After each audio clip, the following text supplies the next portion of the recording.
Good afternoon, everyone, and welcome to the Budget and Finance Committee meeting for the City of Franklin. It is March the 19th. We'll call the committee meeting to order. I'll do a roll call vote on that. Alderman Peterson, how do you vote? Here. Alderman Caesar, how do you vote? Present. And Alderman Brown, how do you vote? Present. And the chair is here also. The next item on the agenda is setting of the agenda. This is an opportunity for any member of the committee or interested party to change the agenda. If not, then I'll entertain a motion to set the agenda as written. So moved. Proper motion, or a second? Second. Proper motion and a second. Let's do a roll call vote on that also. Alderman Peterson, how do you vote? Yes. And Alderman Caesar, how do you vote? Yes. And Alderman Brown, how do you vote? Yes. So the agenda is set. Next item on the agenda is citizen comments and open to citizens. We don't normally have very many citizens who wish to speak at the committee. If there is some not related to an item on the agenda, you can come forward, make that presentation. I see none. Let's go then to new business. Budget presentations, Public Works. Remarkable that you lead that off since you're the first one on my list. Thank Go you, right sir. ahead.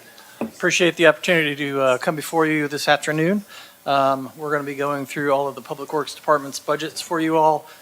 Streets is first on the hot seat. We have Jerry Hatcher, the director, Kim Hammond, the fleet manager, and Derek McCord, the assistant director of the department. So with that, I'll let them take off if you're ready. You ready? Yes, sir. All right, good afternoon, everyone. Good to be with you. I'm Jerry Hatcher, Director of Streets. Joining me is Kim Hammond, our fleet manager, and Derek McCord. So today you'll hear us talk about, we've got 77 employees and broken into 4 divisions, so we'll go over each of those 4 divisions today. But first, let's talk about some of our major accomplishments in 2025. These are all I'm very proud of. Paving program continue to make very large strides. You know, last year, you can see some of the major thoroughfares that were paved. That section of Mallard was a short section, but it was in need of resurfacing. That was over by the high school, by Centennial, West McEwen, Seaboard, all those. I mean, really all those roads are listed, big improvements there. And so we continue to, I think, improve those. And I point out, Christine has helped us with those general obligation bonds to pay for this, and it's really helped us to move forward. Something to be proud of here in the city, I feel like. Another area is pavement preservation. You know, this has been a big focus, especially the last 6 years, and we're highlighting there the amount of crack fill that we did in 2025, and this is, now that the weather's looking better at this point of the week, we're going to do, crack fill is something we do in the spring, so really over the next month to 6 weeks, you're going to see, you may see that out there. Crack fill is very important to get out there on roads when they're not, haven't deteriorated too far, but they've got some cracks in there, and we want to seal those up, keep the water out. That's going to prevent the freeze thaw and potholes, right? So it's going to increase that life cycle of the pavement. So that's very important. That's the best bang for the buck you can do with pavement preservation. It's crack fill. Very important program. And I'm glad that's something that we continue to do annually. We do that in-house. We rent the equipment and do that in-house, by the way. Rejuvenator, something we've been doing since 2020. So we do that in year 3. So after we go in and pave some local streets, we will go in there and apply it. Some may ask, why do you do it at year 3? You know, you just put this down, it still looks pretty good. We're trying to get it again before it deteriorates too far. So when we put that rejuvenator on there, it's going to soften up that top layer a little bit. And that's going to keep it from, as it starts to oxidize, less likely to crack. So we want to reduce that cracking. So that rejuvenator is very, very effective at that. We're starting to see, now that we've got several years behind us, we're starting to evaluate it and seeing the benefit we're getting. And I'll be anxious to report to some of you guys in the near future about that effort. So we're proud of that particular program. Sidewalk program, that's a big area, and that does include sidewalk repairs and then retrofitting our curb ramps so that they meet ADA standards when we're resurfacing an area. So you can see how much we accomplished there. Traffic section has been busy this last year. The technology is changing all the time with traffic signals, and so we've upgraded a lot of our controllers here this last year. Winter operations, you guys, we came before you last couple of years with some needs as far as a new brine making facility, which is housed at Public Works, and brine making equipment that's now in place. And so that's been a big accomplishment for us. That facility, we built that in-house. And we did that under budget that you guys had provided for us. So I'm glad to give you that update as well. Organizational chart, we've got 77 employees. We're holding at that number for this next fiscal year. There's going to be just one change. That's showing our current org chart, and there's a position under Assistant Director. It's an Infrastructure and Development Manager position there. We've decided to make a change, and if you flip to the next slide, you can see a yellow there. Road Inspector, we're increasing that from 2 positions to 3. That's really where we think our biggest need is, and why is that? Because of all the development that's out there, the existing infrastructure that we have to look after, and guess what? All these telecommunications companies that are out there as well. It's hard to keep up with that. We get stretched thin sometimes. So that's our greatest need as we assess every year our staff. And so we had an opportunity not to add, but we looked with what we had, and we realized we could reclass and meet the needs that we have. So that's the only change in the org chart for fiscal year 27 that we're proposing. Okay, we'll start off here with the Street Maintenance Division. So start off with personnel. You can see here just slight increase, which will be typical throughout all the personnel for the different divisions. So just slight increase for salary increases, benefit increases, holding the same number of employees at 41. Operations side, very flat. Actually a decrease of 1.1% in street maintenance for fiscal year 27. We talked about this, so PR personnel is that reclassification that we talked about, and you can see that's actually a decrease to the budget is the impact. Regarding the operating costs, here I'll pause for just a little bit and linger on this because this is very important. You guys understand, and we've presented to you in the past about we're continuously looking at trying to improve our asset management practices. That's actually now a focus area for the whole city.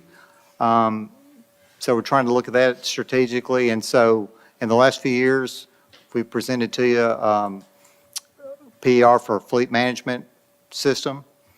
So we did that a few years back. We did a pipe culvert management system. So here's another area, a key area, pavement management software system that we would like to get funding for. Initial cost is projected to be about $80,000. Annual cost of about $15,000. If you look at the bullets here, the pavement network inventory, pavement condition history, so what's the condition of it? And we do an assessment every 3 years. Pavement treatment history, all of those things right now are housed in different databases, different areas. And so I've got to go look at a spreadsheet. I've got to go into ArcGIS. We have a vendor that helps us with the pavement condition information. I go to their website where they've got something set up for us to look at. That's not very efficient or effective, and it's hard to run a report off of that when you have data that's all over the place. So we'd like to consolidate that into one system where I could run typical reports that I need, but also some ad hoc reports. But what are we trying to do? We're trying to, and I've got that last bullet on there that you can see, we're trying to ensure optimization of pavement treatments. It's got to be the right treatment at the right place at the right time. This is going to help us to ensure that we're doing that, and just something better to keep up with this history. Right now, because of the way that I told you we're tracking now, I don't have a real long history. I can't go back 8 or 10 years and tell you what I did. I can go to Mr. McCord over here and go, Mr. McCord, what did you do 10 years ago? And he can tell me pretty well. But I would like to have that in a database, and so You don't consider him the database? right now, yeah, he's, he can be in part a historian for us, which is helpful. But anyway, so I think you guys can understand the importance of this. This is our number one priority, first PERs. The cost that you see there, we easily can get that back, I feel like, with the way that we're proposing to utilize it. We'll move on. All right, next here under street maintenance first PERs. We've got a track skid steer that we're seeking. The unit that you see there was a 27-year-old unit that wasn't reliable on that one. We had to go ahead and put on gov deals. What have we been doing in the interim? We've had to rent a skid steer, and we really are in need of a high-flow skid steer. What does that mean? It's a higher capacity skid steer. We have some attachments like a milling head. When we go out there and do that, the skid steers that we have now, we don't have it doesn't have that higher capacity type of unit. We have to go rent it. The last 2 years, we've incurred $32,000, just over $32,000 in rental fee for that, and so we don't want to do that. You're talking about a 5-year turnaround in rental fees versus the projected cost of this unit. So there's a pretty big need there. I want to distinguish it being a high-flow unit versus other needs that we have. The next one here is a tow-behind leaf vacuum machine. You know, we're well away from the fall, but as we all know, in the fall, that's that's the highest priority service that we're providing for our streets department at the time, seems like. So what we're finding is this last year, we had a peak right as you would expect around the end of November, around Thanksgiving. So we always have a post sort of event discussion. What can we do better? What went well? But we really want to add some capacity during that time of the year. So this really would serve as an additional unit to give me additional capacity. I do have the personnel, but my constraint is the equipment. So if I'm going to ensure that we're going to be picking up Thanksgiving week and during that time when we're at a peak, this acquisition of this unit would help me with that. Eventually, this would serve as a replacement unit. The one that you see here is 13 years old and nearing the end of its life cycle. But hope that helps you with the need on that particular one. Next slide. Our next PR here is a replacement landscape truck. What you see here is a 23-year-old vehicle. These have been hard to come by the last few years, but it seems to be that they're finally starting to manufacture enough of these where we feel like they're out there on the market.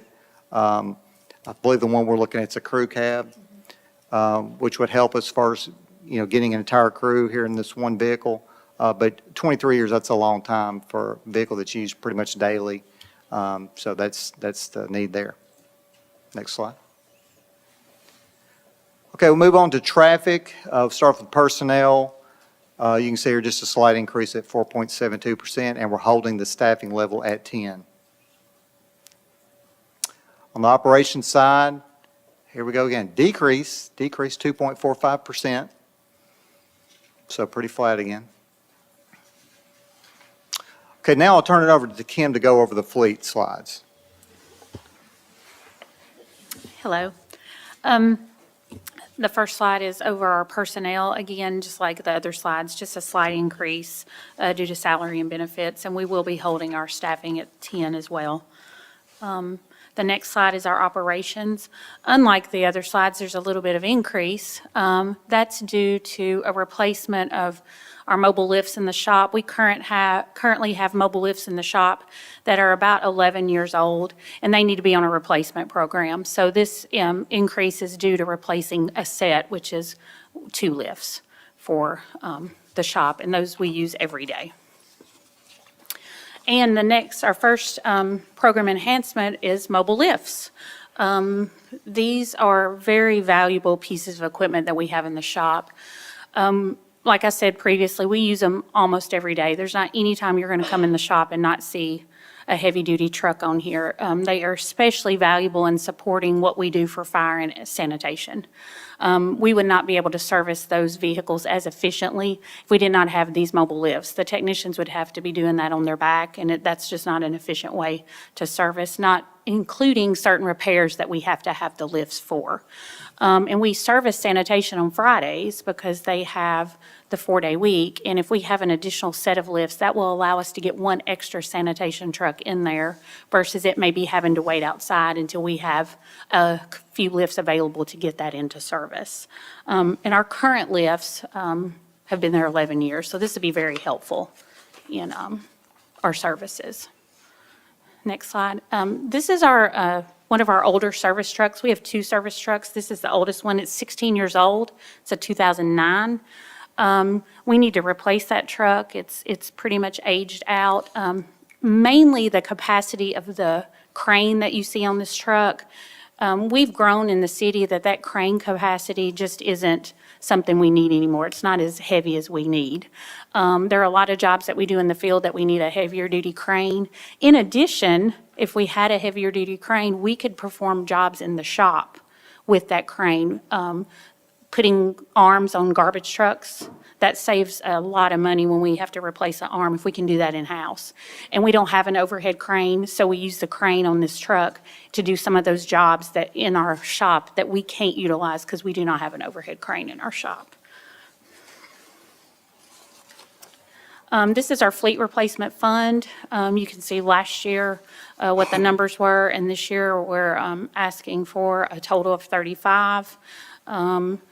Consumer vehicles, 18. Proposed for police would be 14, and fire would be 3, for a total of $2,131,454.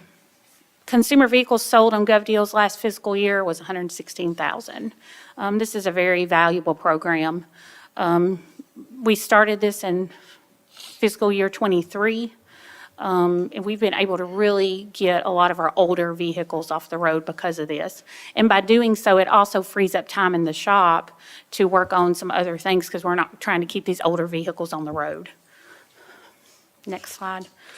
This is just some data about our fleet replacement program. This is what we have through FY25. And like I said previously, this started in fiscal year '23 is when it was fully funded.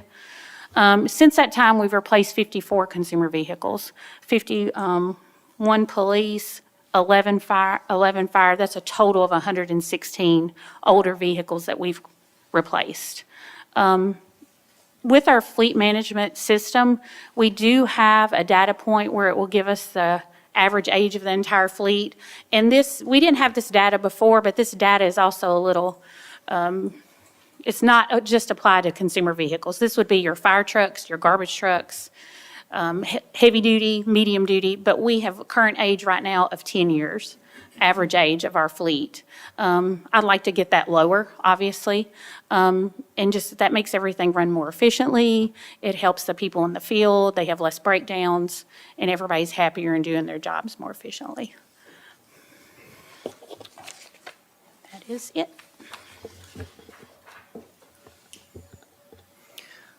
Okay, got one slide here on the street aid program.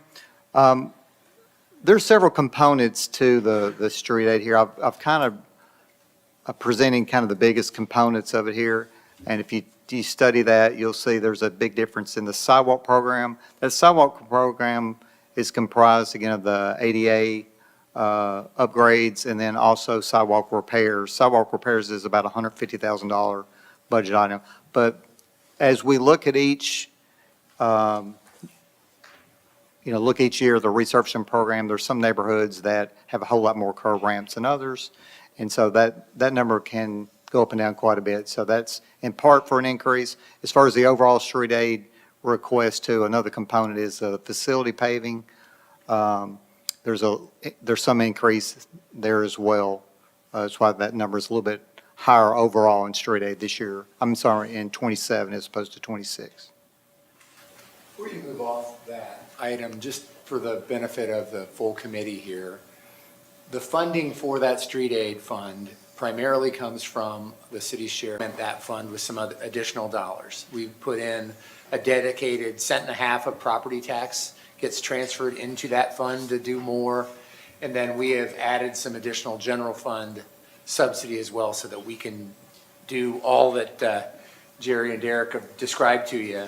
And so this has been evolved over time in terms of the level of service we want to have here and what we can do.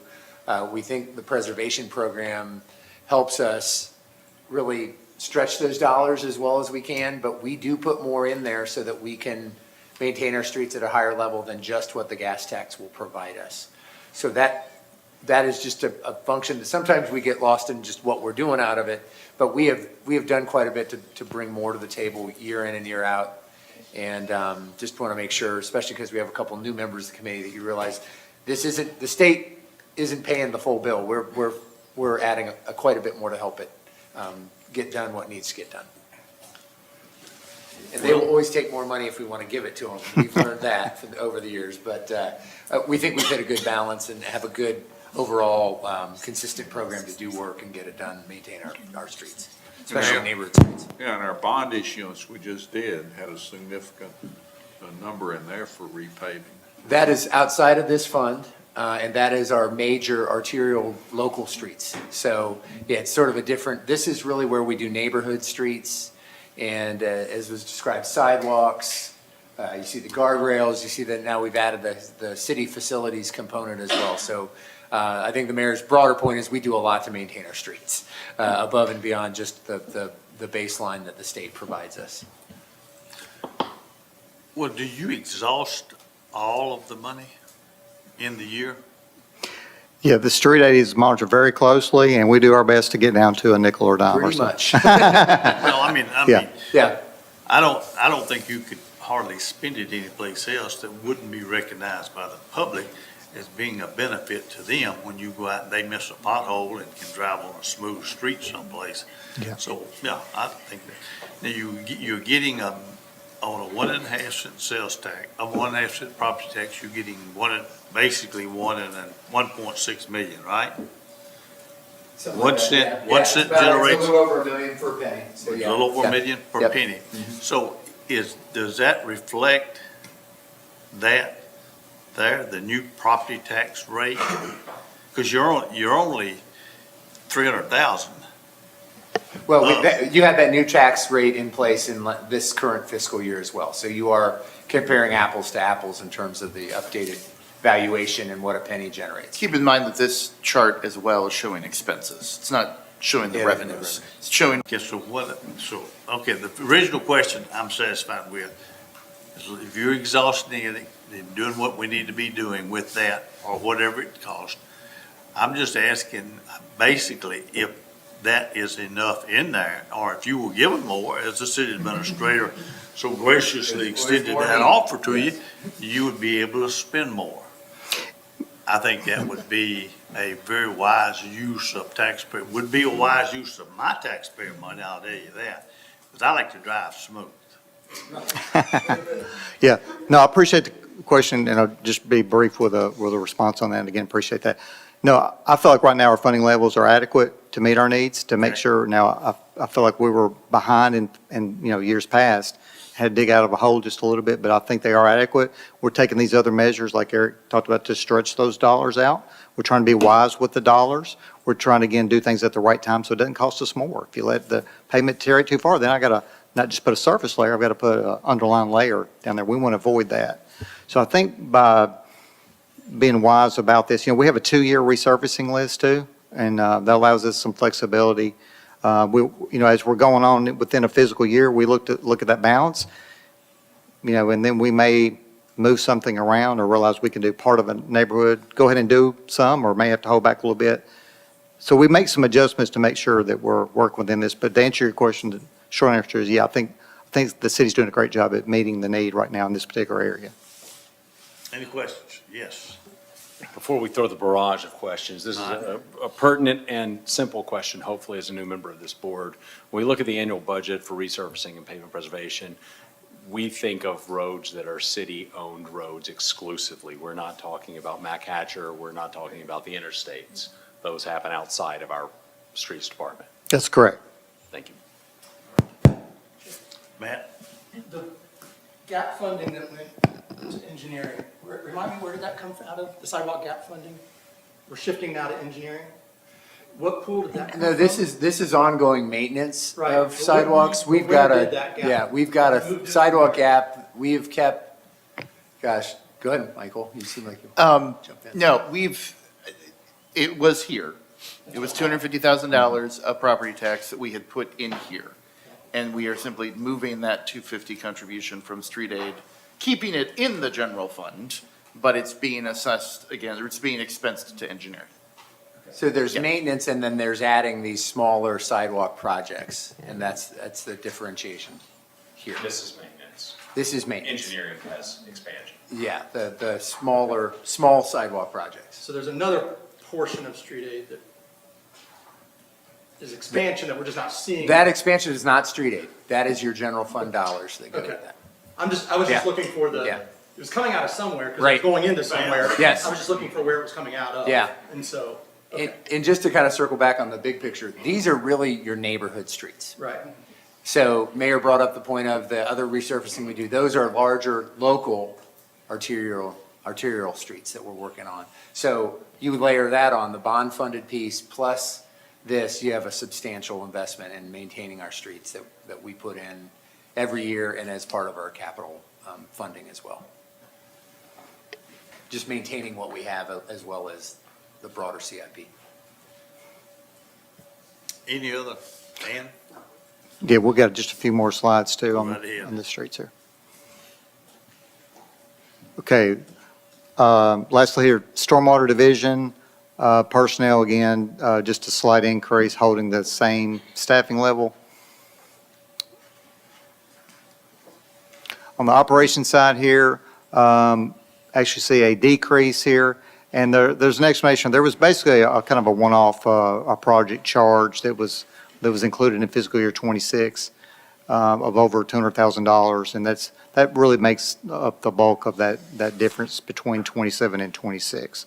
But essentially, it's the same level of service program that we're providing. First PRs here, now you may say this looks familiar because we did have a street sweeper as a PR in fiscal year '26 that was approved, and we're grateful for that. And we've got delivery of it, and we're using it right now. So I'm happy about that. It's just gone into service here recently. We had three that were, we've got three total in the streets department, and they are used daily, pretty much daily, through the majority of the year. Two of these were purchased, I think, the same calendar year, same model year, and then one is just a little bit different. So this one, just like the other one from last year, has reached the end of its life cycle. I think this is about 11 years old, a 2016 model. This one is, okay. And that's about the life with the use that we put on these daily. That's about 10, 11 years is about it, before you start to get into some heavy maintenance. And so that's why you see another request this year. On the third one, I'll tell you that we've made some investments and did a little bit heavier maintenance more proactively to try to stretch the life on the third one, just so we don't have so many that close together. But this is the second one that we're in need of replacement. And approving this would help us to ensure, reliable service and keep that same high level of service like we're doing now. Okay, Scott Gerhardt's going to come up and do a presentation on the stormwater fee increase. Hi, everyone. Glad to be back talking to you about this today. We just wanted to revisit the conversation that we'd had with you all about the stormwater fee potential increases at work session a few weeks ago. So you'll see here on the screen the four options that were presented at work session with their varying outcomes. So just a little refresher. Option one shows you no changes to the fee as it is now. And back at work session, you saw the amount of general fund transfers that would be needed to supplement the fund moving forward if we were to leave the fee as it is. And then option two presented fee increases that would allow the fund to become self-sustaining and kind of net out to zero. And then option three kind of phased that approach in a little bit more, but general fund transfers were still needed, a little bit less than you saw in option one, but still some support would be necessary. And then option four would allow that the stormwater fund would accumulate a 15% fund balance to be used for any unexpected expenses or potential projects that we wanted to do in the fund moving forward. A small note too, that the rates you see on these on the screen here are shown per ERU. So small and large residential customers would be paying different specific rates than you see on the screen, but the numbers here give a good indication of the overall range in rates. So there were a few specific questions at work session that we wanted to address. The first being the outliers on this chart you see here of revenues versus expenses over the last 10 or so years. So you see those large outliers at 2015, 2020, 2025, and 2026, and we have explanations for each of those here. So 2015 and 2020 are both capital projects. 2015 more of a broad transfer to the capital projects fund, and then 2020 was the capital project at 109 Battle Avenue regarding stormwater. And then capital projects have not been charged to the stormwater fund since 2020. So 2025 and 2026 are a little different. Those are going to be the acquisition of a vacuum truck in 2025, and then the street sweeper that Jerry was just mentioning in 2026. And then alongside that, there was another question about how we accounted for the necessary equipment we needed in the proposed rates. So moving forward with the proposed rates, you wouldn't see a deficit like that because those equipment replacements have been planned into the rates. So we annualized the cost of all the equipment used in the fund according to its lifespan, and thank you to Kim for helping us out with that. And then built that into the projected rates. That was about $450,000 to $500,000 a year. So the rates you see are inclusive of that. And then at work session, we heard interest from you all in implementing option 4 to accrue fund balance for unexpected expenses or projects. And we wanted to hear further discussion from you all with the added information we just discussed today, as well as the information that we're exploring a January 1, 2027 effective date for these rates. So we just wanted to hear feedback from you all on your thoughts, and if anybody else has any comments they'd like to add. And that does conclude our presentation. We'll be glad to take any questions.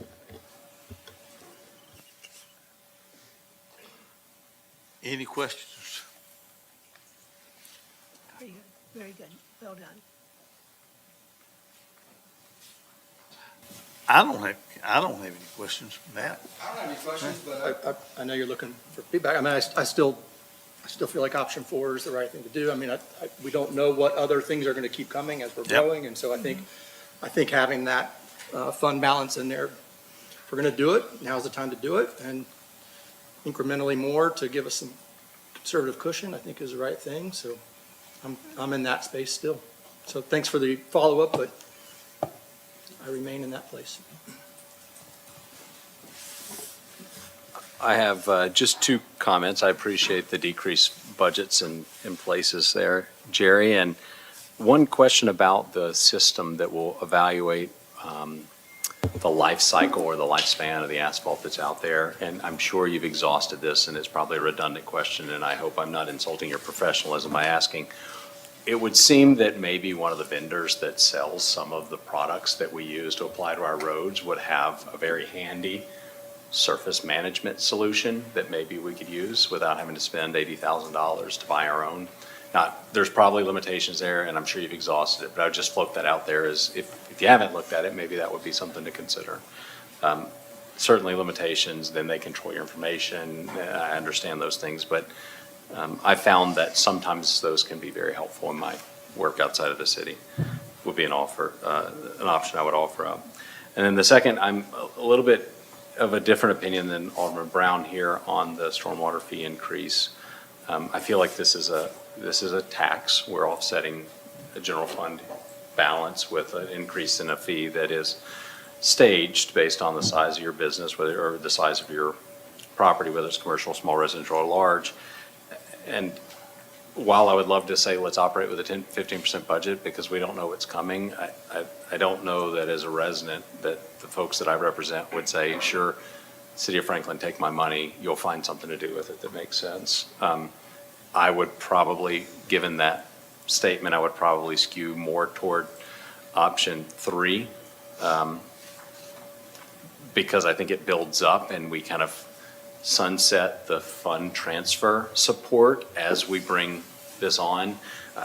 When I look at going from 383 to 594, that's quick math, 75% increase in a fee is a pretty healthy number for folks who live here to swallow.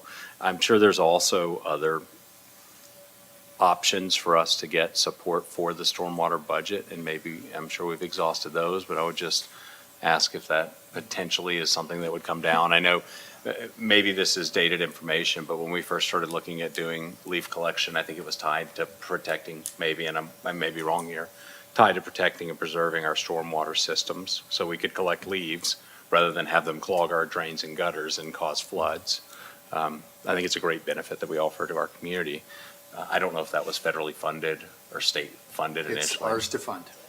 So you're either paying it through general fund dollars or you're paying it through these rates. Yeah, or you're paying it through Yeah. repair Yeah. when your leaves. Right, yeah, block it. Yeah. other issues that may Yeah. come from it long-term. Yeah.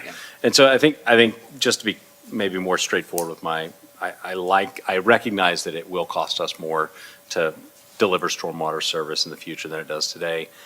I feel like going from 0 to 100 right now is a lot. And so for that reason, I think option 3 is probably the best in my mind. I don't think it's reasonable to do option 1 as much as I would love to keep it flat. The costs are going to go up, and I recognize that, and I'd like us to give our citizens an opportunity to kind of catch up. So how long have we been doing the 383? We haven't had an adjustment yet. 2021. Yeah. 2021. So 5 years or so. 5 years. Well, fiscal year 21? I believe so. So this would be your seventh, you'd be heading your 6th year from a budgetary standpoint. Before that, it had not been touched since it was created, I think, in 04. '04. Yep. This is, what's the largest increase on there is $2 a month to a resident. That's what we're talking about. And it is, you're diverting general fund dollars to offset that, which means you're taking dollars away from public safety and other needs that you have. You're making a choice here. So that's why I would urge you to really look at either 2 or 4, where you get out of taking general fund resources away for a specific service that is a relatively low cost to our citizens at the end of the day. It's always a balancing act that we strike here, but that's where my head is in terms of what I would recommend is that those, I think, are the best options, because it makes the fund more aligned with what comes in and what goes out to deliver the service. Otherwise, you're diverting general fund obligations and giving an artificially low cost for the service we're delivering. So that's the mindset I've had in looking at it and thinking about the recommendation I made when we first presented this to you a few meetings ago. But I do definitely appreciate the input, and we'll continue to look at that and take that in. And, Mayor? I tend to lean toward the number 4, and I just remember a lot of times that there wasn't any money in the stormwater fund to do anything, and like Mr. Stuckey said, we're taking in general fund money and putting it in there, so I think it's going to be hard to maintain a 15% fund balance just because there is such a demand on stormwater needs. And I think my question would be after FY 31, is there a indexing factor that you can put in there to help us along the way? So we did look into doing the indexing like you've seen with other rates in the city, but we opted against it because most of the expenses in the stormwater fund are personnel costs. So those don't necessarily index at the same rates that you would see typical things like construction costs or things like that, like in water sewer. And we did look at this similar to water and sewer in that we don't index those ratepayer fees. We've done that with impact fees, but we have not, which tie to project costs and those kind of elements, and we have some more tailored inflationary indexes that we use. But in this case, we decided to treat it more like we treat our user fees. So that's So in where we 20, are. We are trying to index where we can and where it makes sense, but thought here may want to do that at this stage. in 2031, you can expect the next management fellow to be up, or the 2031 management fellow to be up in front of you with a cost of service study. Alderman Peterson, any comments? Well, my comment is this: you're gonna pay for it one way or the other.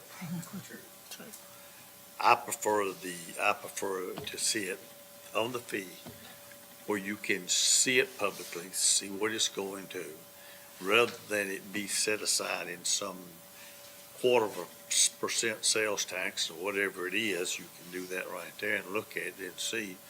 And you can be taken someplace if it were, your goal in life, you could see where that money is being spent. You can drive down Battle Avenue right now and see where $1,200,000 was spent several years ago to reclaim two houses in the area that had been flooding for the last 50 years, I guess. It's been flooding ever since I can remember, if it rained enough. And I know that we had the fire department over there one year draining that particular area with their ladder, hook, truck, whatever it was that they were doing.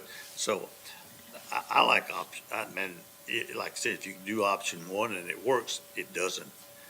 I prefer option 4 rather than trying to subsidize it from the general fund. Any other questions or comments? I just have one more if I could, and I'm clearly outnumbered in my opinion here. But this is an indirect tax, and we are proud of the fact that we have an incredibly low tax rate here in the city. However, I want to be careful that we don't have a really low tax rate, but the burden on our taxpayers creeps up over time. And you can do that through funds, you can do that through sanitation fee increases, you can do that through water and stormwater increases, and you can do that in other ways. And that's my role here, I think, is to kind of say, it would be great to have a 15, it'd be great to have a 50% fund balance, but I think prudence is the way that I would prefer us go. It is very good, and I'm glad that Alderman Barnhill shared this with me.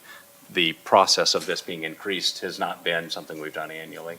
Correct. And that's good information for me to know. It makes me want to get closer to some sort of a very systematic, so that we don't have to go from, as Alderman Brown said, the 383 to 594. That feels like a lot. Even though it's $2 per person, it's still $2 per person. That's $24 per year. And you add that with $100 we took for the tax, for the sanitation increase, and all of a sudden, this low tax piece is nickeled and dimed to be a significant impact to the taxpayer. That being said, we deliver an exceptional value to the folks who live in our fine city. In that same vein, Jerry, you did a good job of reallocating resources that are there. And so that may be the message I'm trying to convey here, is how can we reallocate resources appropriately?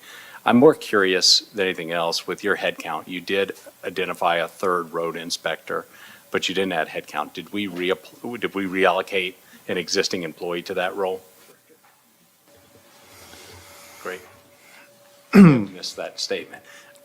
Yeah, so Derek had been in that position that we reclassed, and we felt like we could enhance his responsibilities and kind of make sure that was covered. But we always look at each year, it's not just about the quantity of positions, it's about, do we have the right positions to deliver what we need to deliver and the service that we need to provide? And I always try to look, can I reclass first?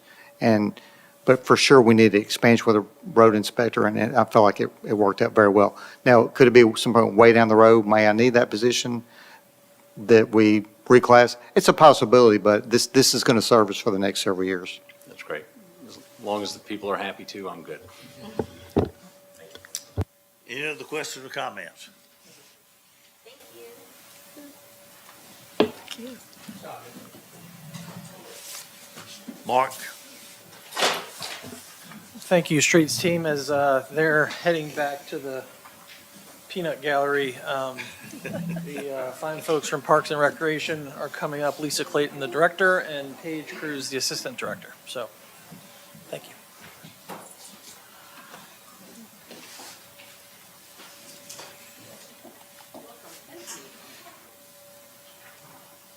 All right. Good afternoon. Good afternoon. Glad that y'all got to see us. So we're all here.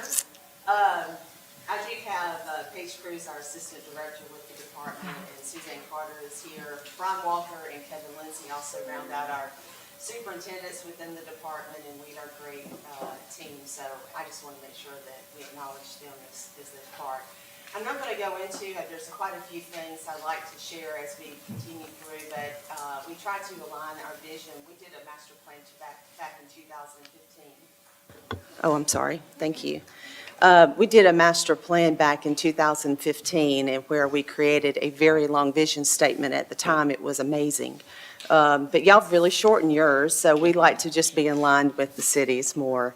But as we look at it, it is about providing high-quality services to our city. So next slide, please.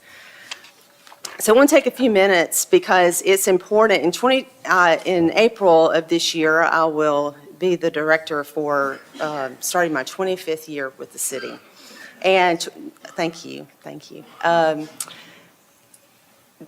One of the things that doesn't come along very much in government is seeing a lot of celebration in one whole year. And 2025 for our city, not just our department, 2025 was really unique. That some of the things that we've been working on with the city has just kind of come to fruition, and this was one of those. We broke ground in March in 2025 on the Pearl. We have the Elegies Inclusive Playground coming. That's going to be amazing, and part of this is Robertson Lake. So if you travel Carruthers, you're going to see the work that's underway. And so we're very proud of that and appreciate all that you all did and the encouragement and just allowing for something like this in our community to happen, and hopefully we'll be open those soon. Next slide, please. Then we went through the spring and we went to summer. And we opened Bicentennial Park. And so you've heard me brag about that for many times. And so we're very proud of that. It's going to be something, this Saturday is our first large event there. We're doing the Kids Arts Festival. Our team is very excited. We are expecting over those several hours, over 5,000 to walk through the door. And so this is going to be, we've already seen how our community is starting to use it. We're taking notes, taking pictures, but this is such a great space for our downtown area. And so anyway, just thank you for that grand opening. Next slide, please. And of course, we want to do another grand opening, which was the main barn. So we went to August. And so we are beginning. We've had quite a few events in the barn. We are looking for weddings. We haven't really advertised, and it is something that's really taken off. And so we're excited what's going to be. We are hosting a conference in November of this year with the State of Tennessee Parks and Recreation Association. So we're expecting about 450 of our colleagues to walk through the door, and we're going to spend a whole day at Harlansdale because it's very unique that we would have projects, as many as we do on this site, that they're able to physically see the work that the City of Franklin and all of our colleagues have done. Next slide, please. Then we had, sometimes here comes a public-private partnership. So we had in September of 2025, the expansion of Carter Hill Park. This is some of the things that as we begin to discuss in the budget and some of the increases, is some of these projects in which we've opened, it's kind of like having a new home. You've got to now begin to take care of it. You've got to maintain it. And those are the things in which you're not expecting, but those are the little bit of a creep in your budget begins to take place. We are currently, in fact, I went before the Civil War Commission this morning to share the kind of that concept master plan for the new section of Carter Hill. And we had some great feedback, and we'll begin to go through the residents and other commissions to receive feedback before I make it back to you all as far as the full Board of Mayor and Aldermen.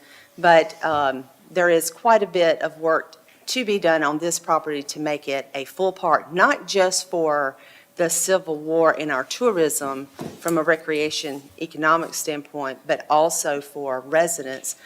What I heard this morning, and it just really rings well in this time, is make sure that this park is, because it's next to residents or the Reddick Center and seniors and different ones, to make sure that we provide that space for them.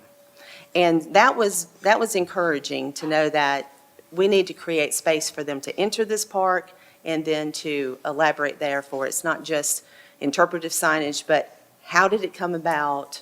What does Reddick mean in this area of this community and that type thing? Next slide, please. And of course, we had to submit for awards, and so by October, we had won Best in State for Bicentennial Park. And so you can see our colleagues in their picture, and very happy to receive that in Kingsport, Tennessee. Next slide. This is an expansion, 2 properties that make an impact on the budget, believe it or not. Creekside Homestead and Roper's Knob expansion. I'll get into a little bit more about both of these, but with Creekside, you're going to see some grant opportunities to walk through the door, but there are also some challenges that we need to discuss as far as budget and what should be done in 2026 of the next fiscal year, and along with 14 acres, which is at 171 Hill Haven property, which is adjacent to Roper's Knob. Both of these properties will be deeded to the city by June of 2026 from Franklin's charge. And from there, it's about a city putting a plan together of how we create these, interface this with the park system, connect these to other areas, and of course, you can kind of see that diagram, especially with Creekside, with that master plan that's been approved. How do you connect it to other areas? Next slide, please. I want to Yes, ask a ma'am. question. At some time, it seems like in the last year, I've seen, I don't know how many different numbers for how much property there is with Creekside. There are different parcels with Creekside. We actually, the original was the 44.73 acres without the home, and then the home now brought in a little over 3 acres. That's what's included in that acreage. What some of the discussion, Alderman Peterson, is how do you connect it back to Harlansdale, to Roper's Knobs, through Spencer Creek? Some of that is what that acreage shows as far as what trail systems and that kind of thing, or even on budget. That is still being just proposed.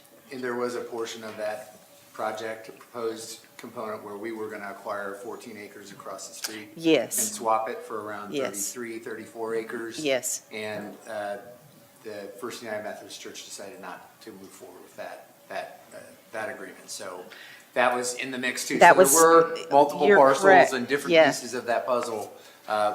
We've managed to secure the most important pieces, let's put it that way. Absolutely. This is just one of the things that sometimes I think you don't maybe realize the small things. It's not small to us, it's the impact on the community. And as technology changes, so is the opportunities for robotic painters, our mowers, to different things that we have. We are seeing such a change in the recreation, parks and recreation, on all of from the technology standpoint. And so we're able to do these things now with robotic painters. It's kind of like playing an Atari or Nintendo, or depending on what year you grew up. I'm just sharing my age. Atari was very good. But it also shows that the impact that when Franklin Cowboys walk onto a field, or we can do logos, or we do breast cancer, or we do it for baseball. These are the things that we're able to do, and so I'm very thankful, and we just wanted to bring that to your attention. There is a community impact on sometimes the equipment in which you purchase is what it actually does. Next slide, please. This is something that we've done in 2 phases. We come back to say thank you for this. This is the LED sports lighting. We've relamped the Liberty Park, and 2 phases at Jim Warren Park. So if you head over there today, you would see even some lighting on the ground. That's being changed out. But LED sports lighting, it just changes the whole game for being able to cut those lights on, being able to be within warranty, you don't have to wait for things to warm up. It's such, the brightness for players and safety is huge. So we will see, and this will play a part in one of our PERs as we continue to enhance our sports facilities in Franklin. Next slide, please. Now we begin to get into the overall budget. We have 54 employees. I call your attention we're going to talk shortly about the grounds workers to unfreeze. We had those frozen, what we call frozen in during COVID that we also went through a process of, from a service standpoint, mowing with a contracted service. We are now seeing the increase that you just saw. We've got 17 additional acres that we are having to mow. And so we only have 3 people in that position. We'd like to begin to look at unfreezing a few of those that are in our overall staffing. Next slide, please. This just kind of gives an overall general of 8.8 million and what personnel and operations will be at a snapshot of proposed. Next. So not a lot of difference in personnel, but those are the 2 personnel changes that I'll be bringing forth that you'll see in a PER in just a second. The next slide is where it really comes back that, let me share with you some of the reasons why. With Creekside, Carter Hill, Bicentennial, the main barn, all of those things have expenses to it. So we're beginning to see to where we're going to have to maintain that property where we're not mowing, landscaping, maintenance, facilities, all of those things play a part in if you're cleaning or whatever it might be. Some of the larger expenses that we're seeing, as you're going to see within the budget, is at Creekside, there's a grant opportunity.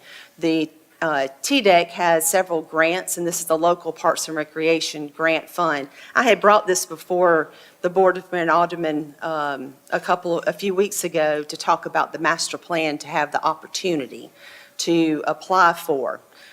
You apply for that grant. We're looking at around to do the public interfacing for Creekside. So this would just be the ingress, egress, a public restroom, some trails, allow people to enter that property. We were hoping the residents that were there would stay and give us an extra year. They have chosen in February recently to move out. So it is not inhabitable for us to offer that as another opportunity for someone else. So there needs to be now some work done as far as going into the home, probably CAD drawings, some engineering services. We have pulled the trigger on some pesticide from spraying and termite. You begin to have to do things that you were not expecting. But from that standpoint that's where some of these increases come from. The other will be is the increase in us implementing for Carter Hill. We will do a public-private partnership, an amendment, not amendment, but an agreement with Battle of Franklin Trust. They plan on mowing, but we're going to share cost in providing the services for Carter, the expansion for benches, the fencing, adding amenities to that site, that type thing. Those are some of those things, Bicentennial and, of course, at Harlansdale. So quite a few things within there. We already have started mowing even out toward Robertson Lake, so we have taken over some of those operations. So a lot that is taking place, but there's a reason for that increase is being in there. Thank you, Michael. This is, again, I don't know that I need to reiterate. I have kind of just shared the reasons why for that. So we are asking what we'd like to do. We do have around 3 vacancies in the department currently. We are in the process of hiring, but we would like to, if approved, we wanted to bring it before you today. But prior to the mowing season, if we could go ahead and move forward with one of those positions for a couple of months within this fiscal year, and then we would bring the next person on. If not, it would be January 1, and then the next person by January 2027. The reason why January 2027, we believe Robertson Lake will be close to finished for what that new project would be. And there's quite a bit of mowing and bush hogging on that site. Yes, next slide.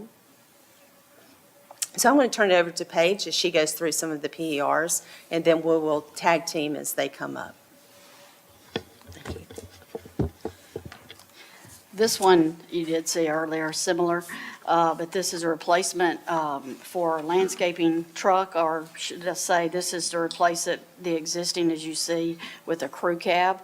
And part of that goes back to the existing one is at 08, so basically over a 17-year lifespan and 50,000 plus miles, but that is a lot in our world.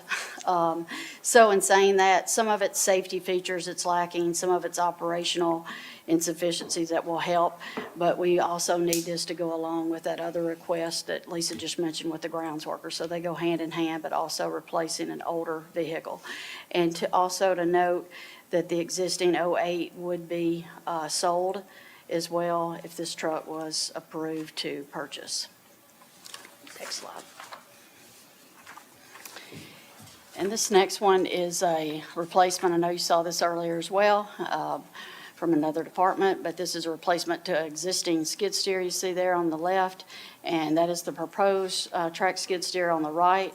The existing one we have is obviously very old. It is a 2004 model with a lot of hours and a lot of service hours as well. And this would be used by all divisions. Currently, we do rent these as well. We also borrow from other departments if they are not using them, so a little bit of all. But we have two right now, and this one would be sold. This one would replace it if approved.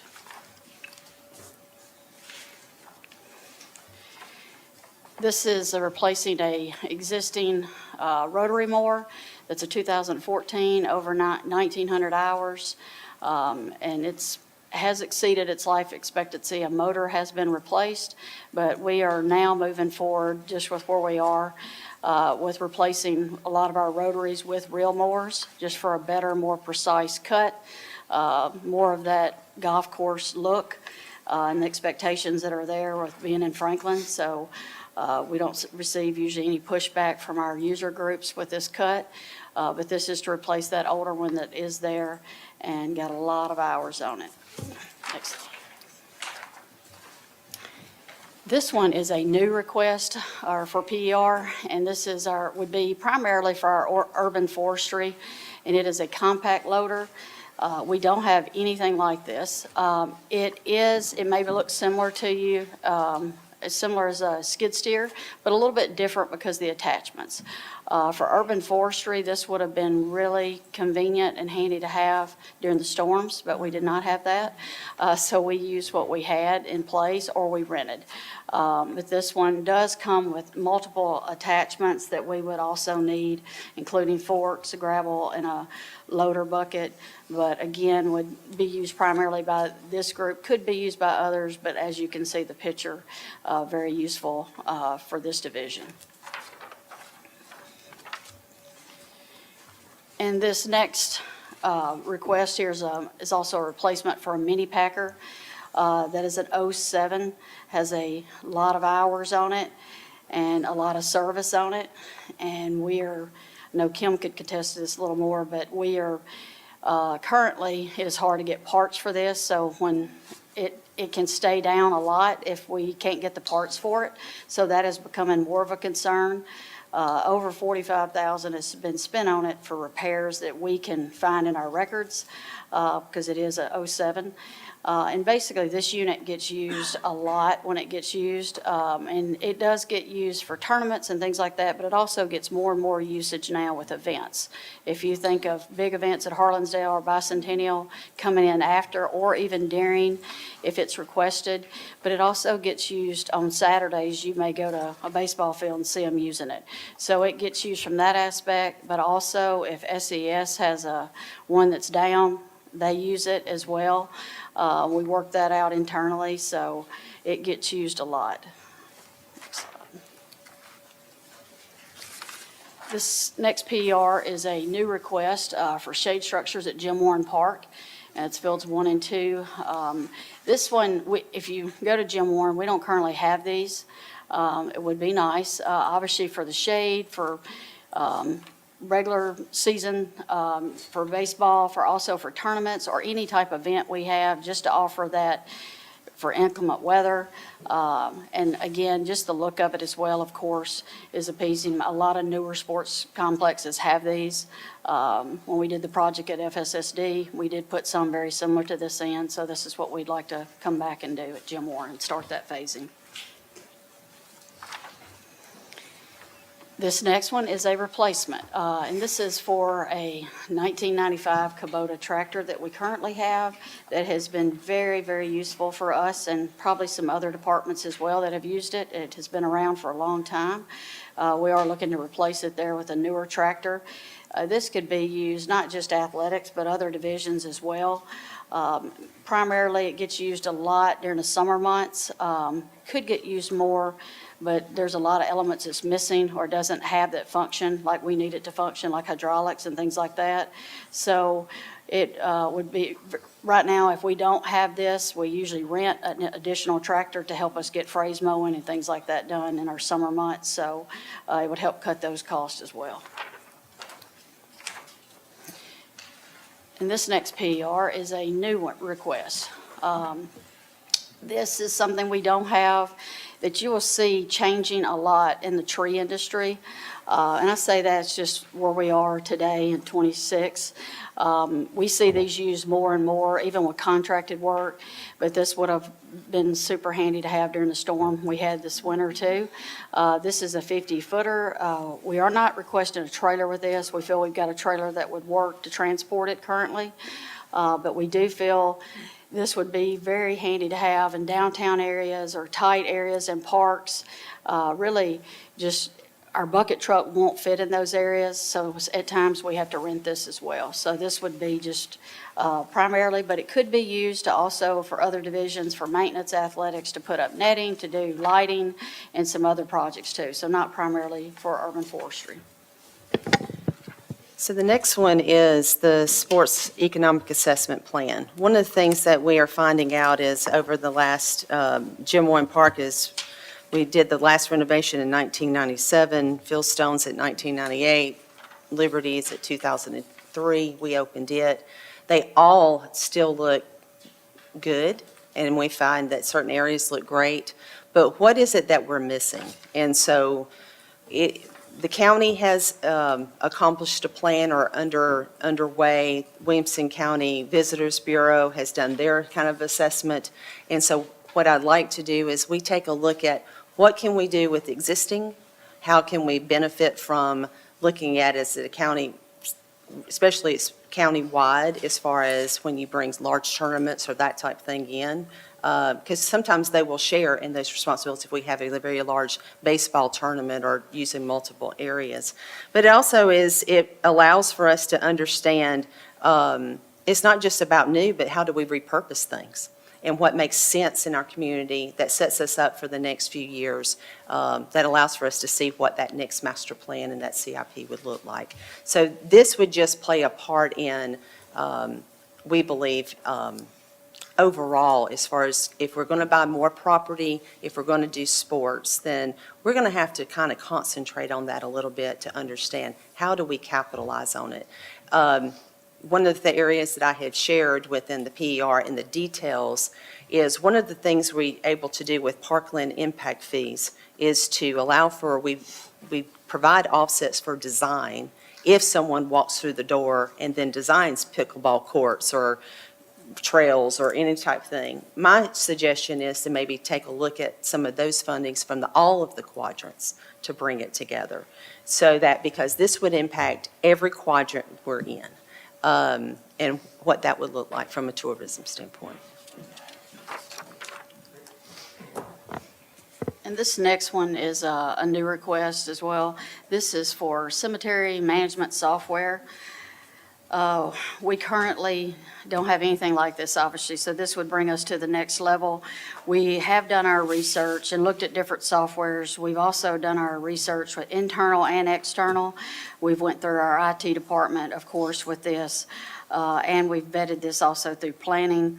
And we want to basically use this software to take us to the next level and to be able to document things that we can't document now or that are inaccurate. And when we outsource work, and we're getting ready to outsource some more work this year, we outsourced some last year, we'll be able to document that and you'll see that progress, but also just to document our history that's there. And then it'll be very similar to our Arbor Pro software that we purchased, cloud-based, and this will come in handy with grants as well.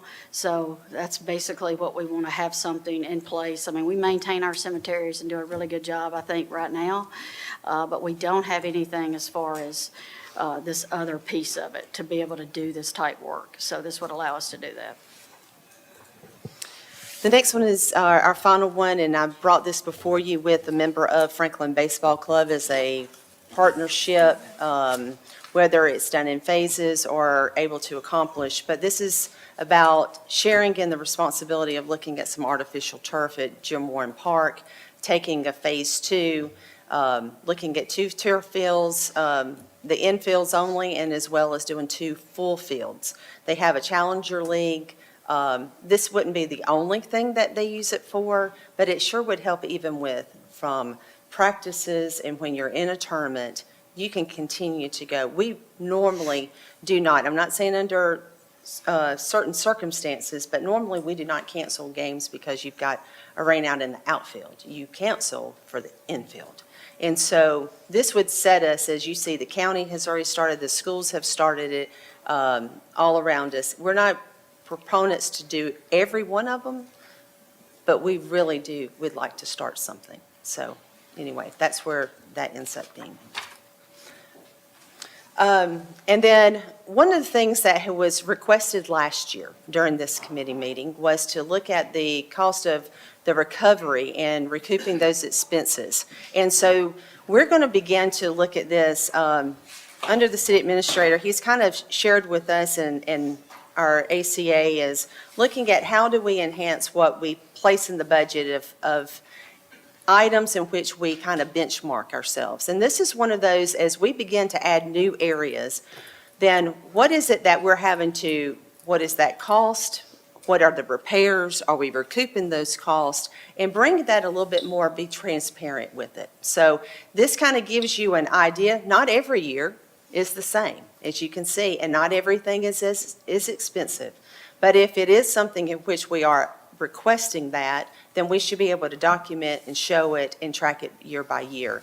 And this would happen on special events, it would happen on tournaments, it would happen to anyone we might rent a facility to. And this would be the revenue projections. You can kind of see of what are projections that we are incurring. Eastern Flank Rentals, of course, we're having amazing meetings like this here and not able to rent it. So thank you for that. But we're glad you're here, but it would be wonderful if we had We're not paying customers. You're not paying customers.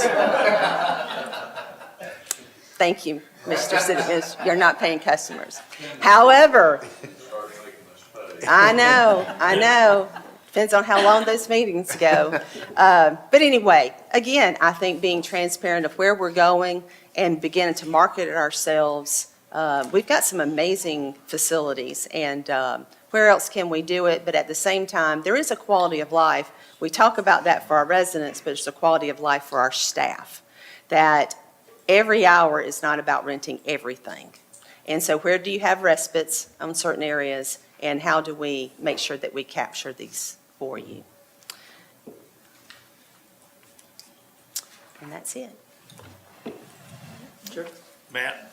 A few things. First of all, I was actually surprised by that Eastern Flank rental number. I don't know, I just was kind of amazed that it was that high. I mean, I know it gets used a lot, but that was pretty surprising to me when I looked at that number. But Yes. that was just an aside. First of all, the economic assessment plan, that's going to pay for itself in spades, so that is a no-brainer. And I think not only what we have now, but I think the potential for cross-country as we look at Creekside, I think the Pearl, I think what we're doing with the baseball club, I think the potential for a lacrosse partnership and looking at turf fields, doing more turf than maybe what we're planning now at the Pearl. Some great conversations with Travis Anderson. I mean, there's like 500 kids in the club program now. I mean, lacrosse has really exploded here, and I think there's just huge potential there. So I'm really curious to see what kind of comes out of that study and what the potential is, and I'd love to kind of get ahead of that, because I would hate for us to open up something and be leaving money on the table because we just didn't do just one thing more that we could have done, or one field more. So I love that you're doing that. I think that's going to be great. I've seen Chuck Isaac's clipboard and paper of tracking the city graves. I think $8,000 for software to not be relying on Chuck Isaac's clipboard, I think would be fantastic, by the way. So I think that's money well spent. Just to mention him, we had a meeting with a group just this week. We are really, there is such an excitement around capturing, that is such a history, especially for those that are local. But there's a story every time you have a grave, from the children that are there, to judges, to Supreme Court justices, there's so many things to make sure that we don't lose. But if we don't capture it now and we don't document it, then potentially you could at some point in time. So he is exciting. He's our cheerleader over in that area. And so we're very thankful for him and the many that help us. He's got some cool ideas. He does shared have- with me too, so I'm looking forward to that Absolutely. too. Yeah. I guess my question is, sometimes we have Fieldstone Farms. What goes on there? You want to talk about? Right now, county, we're not in a lease, but we actually do rent to them, similar to what we used to do, just not in a long-term lease. So for league play, for fall and spring, it's not the numbers that it used to be. One of the other things we do there is we also rent it to schools for field days, and we rent it for different, softball, adult softball is not as big as it used to be, but it is also there for mostly softball or kickball right now. But that would probably be part of this assessment too, and looking at that bigger picture. Yeah, We got older. sir? We got older. Couldn't run as fast. Not even commenting. And we've had some fast pitch there too. So we've had a variety, but probably more adult softball and some kickball tournament stuff. Because that and used some to be, rentals. that used to be Used to be. every night. When I got here, you had church leagues on Sunday, you had co-ed, you had men's, women's, everything. It was 7 days a week. Yep. And it has dwindled. And it's just that's just the times that you're going to see a trend. And that's one of the things we want to be able to do is, then how can you utilize that park? What Yes. else could you do? Not to do away with, but enhance. And it'd be interesting to understand, especially even the structures that are there. You've got a concession stand, you've got restrooms, and of course, Pavilions. people walk, pavilions. How do you revamp those areas in order to make sure that we maximize that space for the community, especially on that part of town? Right. So it's real important, especially as Brownland Farms changes over. So think about those things. Yes. I'll try to be very brief. There we go. Kind of the stroke of death there. It's still upcapped. It's just not as utilized by the public. And as somebody who, in my glory days, ran after, I jogged because most of my balls were home runs. But I played on those fields, and let the record reflect. Short field. Yeah.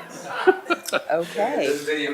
Yeah, I don't think there's any VHS of that. Yeah, everybody, they just sat down. They knew it was going over.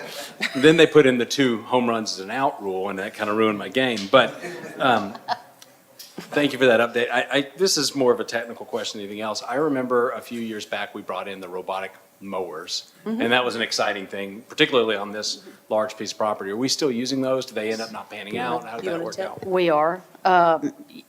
Well, now that we've started back mowing, we've used them at Harlansdale or LSI, who we contract with, and we've used them here. So more where there's wide open spaces, not so much at Jim Warren, just because it's tighter and you got your fingers, and more trees and more sidewalks. So it has to be more wide open spots. But yes, we're still utilizing them, and I think the technology keeps improving. So it's pretty awesome to It's getting watch. better, but Yeah. I guess that was going into my question about adding the new folks to try and maintain after the COVID. They're not doing edging, and they're not doing tight spaces, and they're not doing work that you have to. No, it's keep. more wide open space, and it truly is, and I know we kind of kid about that, but it's a person that's sitting here. Yeah, I've seen them out there with the cherry Yeah, jacket on. and so the areas in which you're talking about with this group is anything that we currently do not have within that contract. And so therefore, here comes that we mowing Creekside, and you're mowing Bicentennial that we used to not mow. But now you do have to maintain it at a higher level. in certain areas. So again, we've increased by 17 acres, and in which if you're not able to accomplish that in the time period, you're always behind. And you also have to remember, even if a 3-person crew, and you think, well, that's not a lot, but at the same time, if someone's always at a training, vacation, sick, that you're down to 2 people.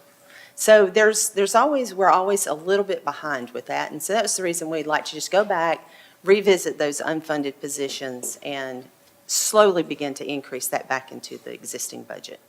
I appreciate that. I would just say maybe 2 final things. One, we have an enormous number of parks in our city, and we've grown even in the almost 20 years I've been here.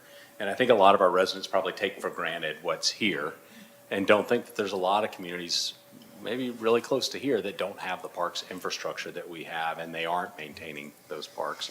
And then the second thing is, like you said, when you buy a new house, the great part is that you have a new house. The downside is you have to mow the yard, you have to paint the shutters and all those things. And one thing that I think would get public outcry louder than anything else is for us to stop maintaining our park system at the level that the community has grown to appreciate. I would fully support you adding a person ahead of, and obviously Eric will make this decision, but let's not let our maintenance of these park systems fall on the wayside. That would be the first complaint that I would get, and I've not had one yet because we've done such a stellar job, so. Thank you. Thank you. Any other questions, comments? If not, Thank you, Chairman. Thank you. Mark? Yes, sir. Thank you, Parks team. Next up is Scott Willier, the Emergency Management Coordinator for our city. This. Good enough. Ladies and gentlemen, good afternoon. If you do not know me, my name is Scott Willier. I am your Emergency Management Coordinator. I come before you first to give you 3 guarantees. I will be relatively brilliant, but I will be exceptionally brief, and then I'm going to be quickly gone. All right? If I could, I'd like to give you just a quick overview of my team. It is myself, and I have an emergency management specialist. His name is Gino Fantoni. He could not be here this evening. The emergency management team leads the city's emergency preparedness and is responsible for managing and coordinating the city's resources and responsibilities in planning for all aspects of emergencies. Emergency management promotes public awareness and manages and oversees the development, maintenance, and testing of a comprehensive all-hazard emergency management program for the city and community. Our team develops the strategic direction necessary for the city to be prepared, equipped, trained, and ready to respond to the consequences of disasters, as well as mitigate the effects and recover from the impacts.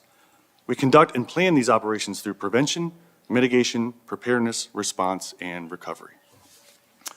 Then we can draw your attention to the slides. 2 of the biggest accomplishments we're proud of is we received and utilized our new fully outfitted 42-foot incident command trailer. And from last year's PER, we received and deployed 42 new Archer barriers, which greatly enhanced all of our downtown events. Next slide. Our organizational chart, quick and simple, we report to Mark Hilty.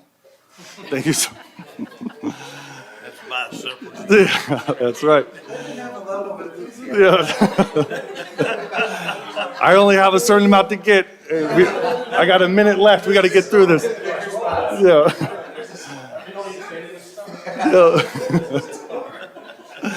It's just a straight line. I love him. He's great. We have a 2.6% increase in our personnel base budget request. Next slide. But the good news is we have a 24.1 decrease in our operations.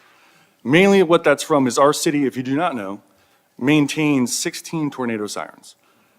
In the previous years, it was the best guess on what it would cost to maintain those throughout the years, battery replacements, sound tests, things of that nature.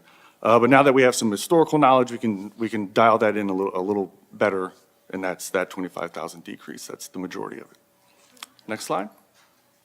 Okay, we only have one PER this year, and it's for a side-by-side gator. And if you would indulge me just for about 15 seconds, we'll wrap this up. This is only $24,000 and it's only one item, but I really would like to get the point across on how crucial and important this item is. Approval of this request would give our incident commanders the freedom to operate and maneuver throughout the area of operations, whether that's an emergency or planned event. This freedom allows our incident commanders to verify security plans, conduct face-to-face intelligence briefings to their subordinate leadership throughout the event, interact with staff, support elements, along with patrons, collect and verify situational reports, reassess and redeploy plans and personnel, reallocate and redistribute resources. It is vitally crucial and mission critical that our incident commander, along with their staff, are fully equipped and resourced to maintain operational awareness and command and control without being hindered by delay, mobility, or lack of equipment. Next slide. I think that'll do it. Any questions? Yeah. Yeah, hey, wrong vernacular, but I'll take it. I understand what you're going with it. I like it, sir. Any questions? Thank you very much. Thank you, ladies and gentlemen. It's been entertaining. Very mediocre job, Scott. Thank you. So next up, we have Nate Ridley, Director of Sanitation and Environmental Services, and Wayne Sullivan, who is the Assistant Director. So, welcome. All right, good afternoon. I almost want to let Scott present for us. That was very efficient. As always, it's a pleasure to be able to represent the men and women of the SCS department. And I'm going to go down to, I want to read just this part of this slide. We strive to provide and maintain a high level of service through efficient use of resources as we focus on the safety of our team. And currently, we have over 27,000 service points for MSW. When we say MSW, that's garbage. And then we have over 60 where we're currently holding at 60% recycling participation. Next slide, please. Some of our achievements, and this is the fun part of it, we have collected over 2.2 million service points within the city within the last year for trash and recycling. We've responded to over 5,700 service requests. We have transferred over 74,000 tons of MSW to the landfill, and we've also transferred over 2,800 tons of residential recycling to our former client and vendor, Marshall County. Totals for our waste process is over 1,400 for yard waste, and then we've delivered over 400 for 2025 MSW, that's garbage, and then over 500 containers for recycling in our recycling bins. We've implemented the new glass recycling program at our site and then also cardboard, and now we've also branched out into the different wards. So each ward has a site to where they can go take cardboard and glass.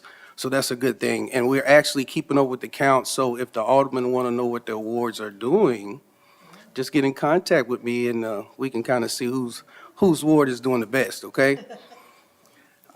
We successfully implemented we completed our initial state requirements for our second ACD, our air curtain burner, and that's pretty good.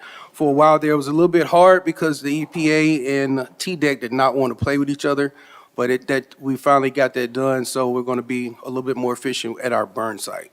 And then also, we've been reaching out into the community, and this is a very important part, because if we can get out into the community and teach people about what we do, how we do it, and how they can help us, that's going to be very important as we move forward. And also get into the schools. Miss Angela Jackson has been taking that on and getting into the schools and been able to teach the kids. So we're covering every aspect. Next slide, please. This is our current organizational chart. We currently have 49 employees that we have with us. We want to look at our proposed organizational chart. We are requesting on this, and this is going to be one of our first PRs that we're asking for, is actually at the bottom of our list. We're asking to add a tech support rep. With the growing routes that we have, within the last 2 years, we've added at least 2 MSW routes, and we've already added a recycling route. And then we currently take care of streets routes as far as street sweepers, the snow plows when they clear the streets, and then the leaf collection that they do annually. With this added person, that will expand our capacity as the city continues to grow. Next slide, please. With our personnel budget, you'll see an increase of 6.6% or $358,583. Next slide, please. Operations, there's a slight increase of 3.2% or $219,161. On this one, our capital, you'll see a decrease of 94.3% or $851,644. That is due to, we had vehicles ordered in FY 2025. We actually received them in 2026. So that was 2 side loaders that we got. And as you know, when you're ordering equipment now, you're looking at 18 to 24-month lead time to get them. All right, I'm going to turn it over to Mr. Wayne Sullivan. Thank you all for the opportunity. I'll go through the PERs, but like Nate said, he'll cover that last one on the personnel. So our first PER is to replace Unit 146 road tractor. The current unit is a 2012 Mack it's 13 years old and has accumulated over 116,000 road miles and 14,000 engine hours. So that's a combined 600,000 all-purpose miles. The fleet industry standard is about 30 to 35 miles per 1 engine hour on a piece of equipment. So you'll see the all-purpose miles, and I'll read through those. If we get this unit replaced, we'll sell that current one on Gov Deals. We have had a lot of transmission and issues with it and things like that, and they transport our recycling to Nashville or Marshall County and also transport wood chips. So our second PER is going to be to replace a 2011-1 walking floor trailer. That also hauls recycling, wood chips, and things like that to Nashville, Williamson County. That current unit is 15 years old, and it needs to be replaced due to some tailgate issues and a lot of service issues. So if that gets out to Nashville or Pinewood and it breaks down, then we have to have a fleet service tech come out all the way down there and fix it for us, if we can get it fixed. So our third PER is to replace Unit 148 knuckle boom. So that one has a total of 475,000 all-purpose miles. And if we're able to replace that one, it'll go into a backup role. We currently have 5, and as we all know with the storm debris volume, if we had 6 or 7 or 8, it would be greatly helpful. So our fourth item is a 2001 Freightliner CD truck. Has about 300,000 all-purpose miles. This one's 24 years old. So if we get this one replaced, what we would do is keep our Unit 167 in a backup capacity and then liquidate this asset. And it's way, way past its useful life. PER number 5 is to replace Unit 168 side loader. It's currently a 2020 auto car truck that's 5 years old. It was actually scheduled for replacement in FY25 to stay in line with our equipment replacement schedule. So that one would go to a backup capacity, and then we would probably liquidate. We've got 3 problematic trucks that are about time to find a new home, so we would probably liquidate one of those. Priority 6 is a Yale forklift. It's 25 years old. We got that actually used. We use it at our BOPA site to load recycling into vendor trucks and offload materials, and the fire department also uses that unit to unload cars off of wreckers for trainings and things of that nature. Can't find parts for this unit anymore. So the priority number 7, that's going to be to replace an 11-yard mini packer with a new mini automated side loader. It's capable of picking up MSW and recycling. It also is a non-CDL unit, so some people that come in with no CDL training can get into this unit and learn how to use the functions of this machine as they try to progress their careers and get into a driving role. So priority number 8 is to add a walking floor trailer. So as Nate mentioned, we have satellite locations now for recycling. We currently have 4 trailers in rotation. 1 is down. 1 usually remains down. So we're looking at the potential to get rebate for cardboard, but it has to be clean and separated from our commingled curbside recycling. So if we had a trailer to store that in, we could actually get a rebate that'll offset some tipping fees for our residential recycling. So that one we're looking to be an add. And then Nate will cover the tech support specialist PER. And I briefly covered that in the slides before. It's due to expansion and growth of the city, and that's why we need this position. Next slide, please. We're going to continue to provide exceptional service. That's one of the main things that we're about. We want the city of Franklin to be clean. It's nice to be able to walk around the city of Franklin and see that it's clean. We want to be able to make sure we're using the money that we do get in the proper manner. And as you can see, some of these vehicles that we've asked for have been here for a while, and that's a testament to, that means we're taking care of them. So we're going to be good stewards of our resources and then try to make sure we provide the best quality equipment for our team and our talent that we have coming in. Any questions? Yes, go ahead. First question, on the mini packer, are you splitting that cost with Parks? Or is that, because they had 159, I'm kind of doing rough math here, in their budget for a mini packer.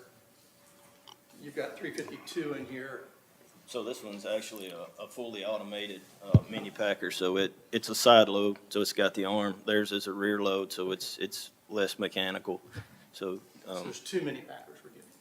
yeah, one would be for parks and one for sanitation. Okay, gotcha. And actually how that would work, if we got the new mini packer, the current mini packer that we have now, which is probably about 3 to 4 years old, it would go to Parks.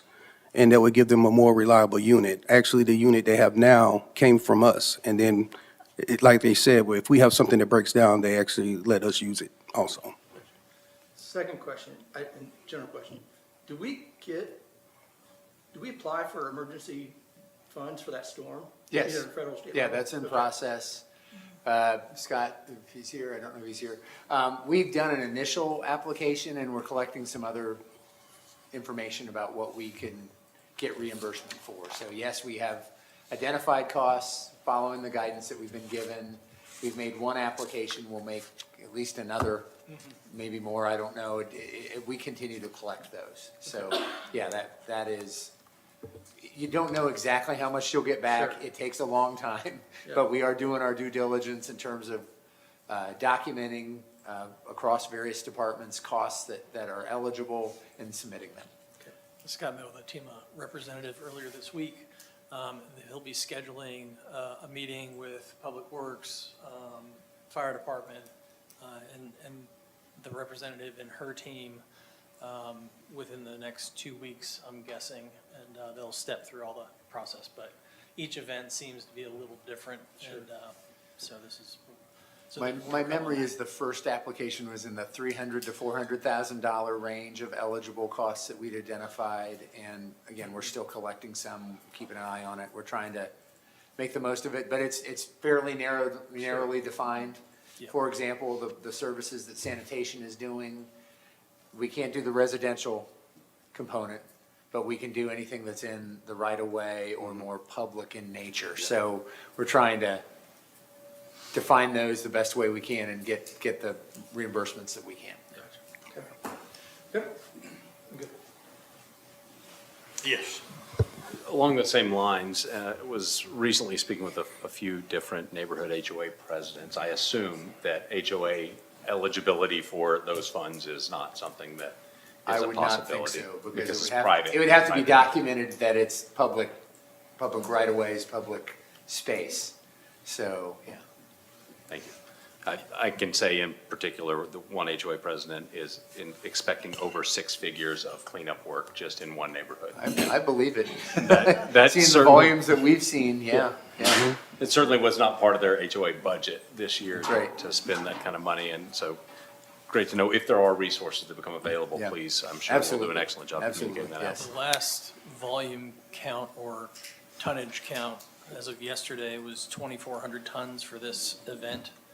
And annually, we typically do about 2,800 tons. So that is 86% of your typical year in 7 weeks of collection. Yep. So it's a remarkable amount.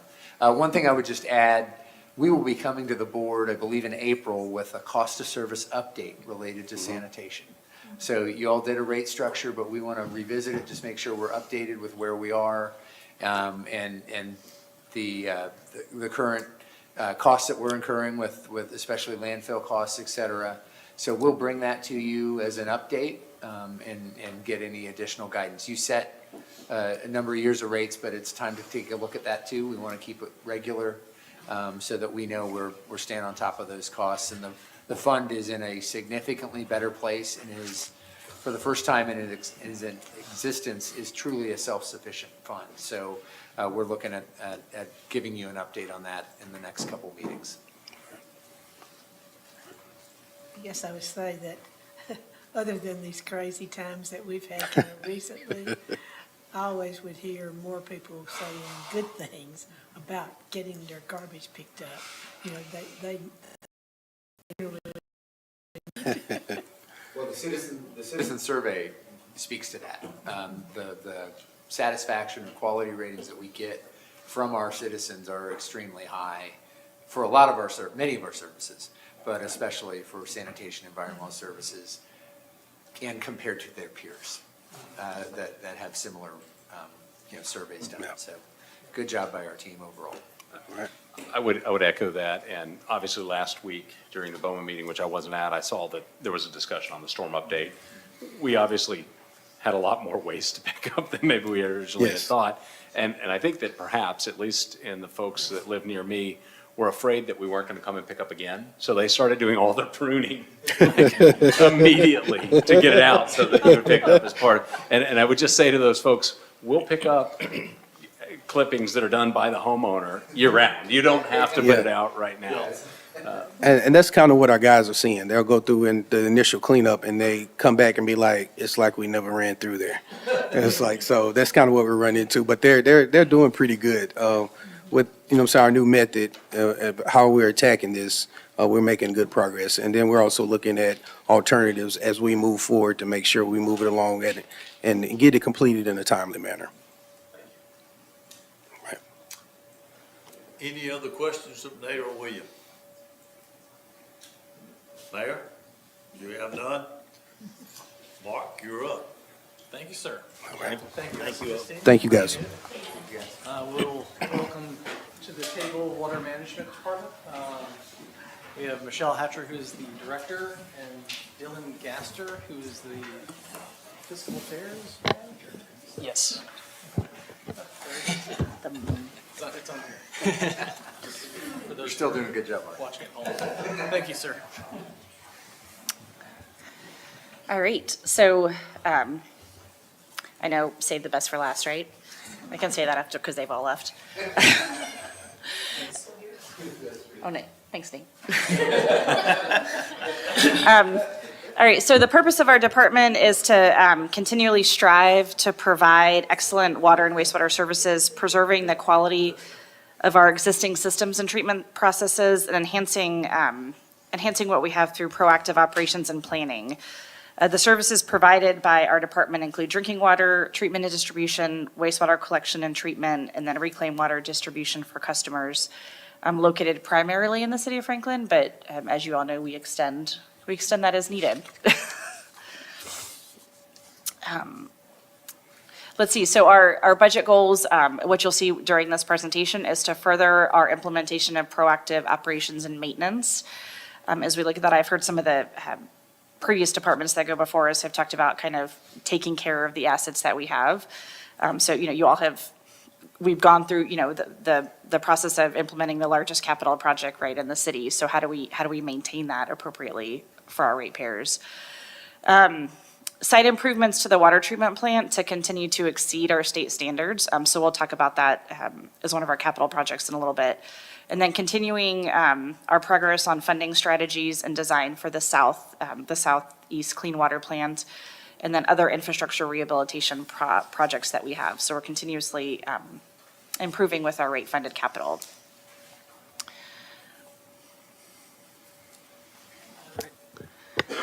So I'll jump in here. As you can see, this is our current organizational chart.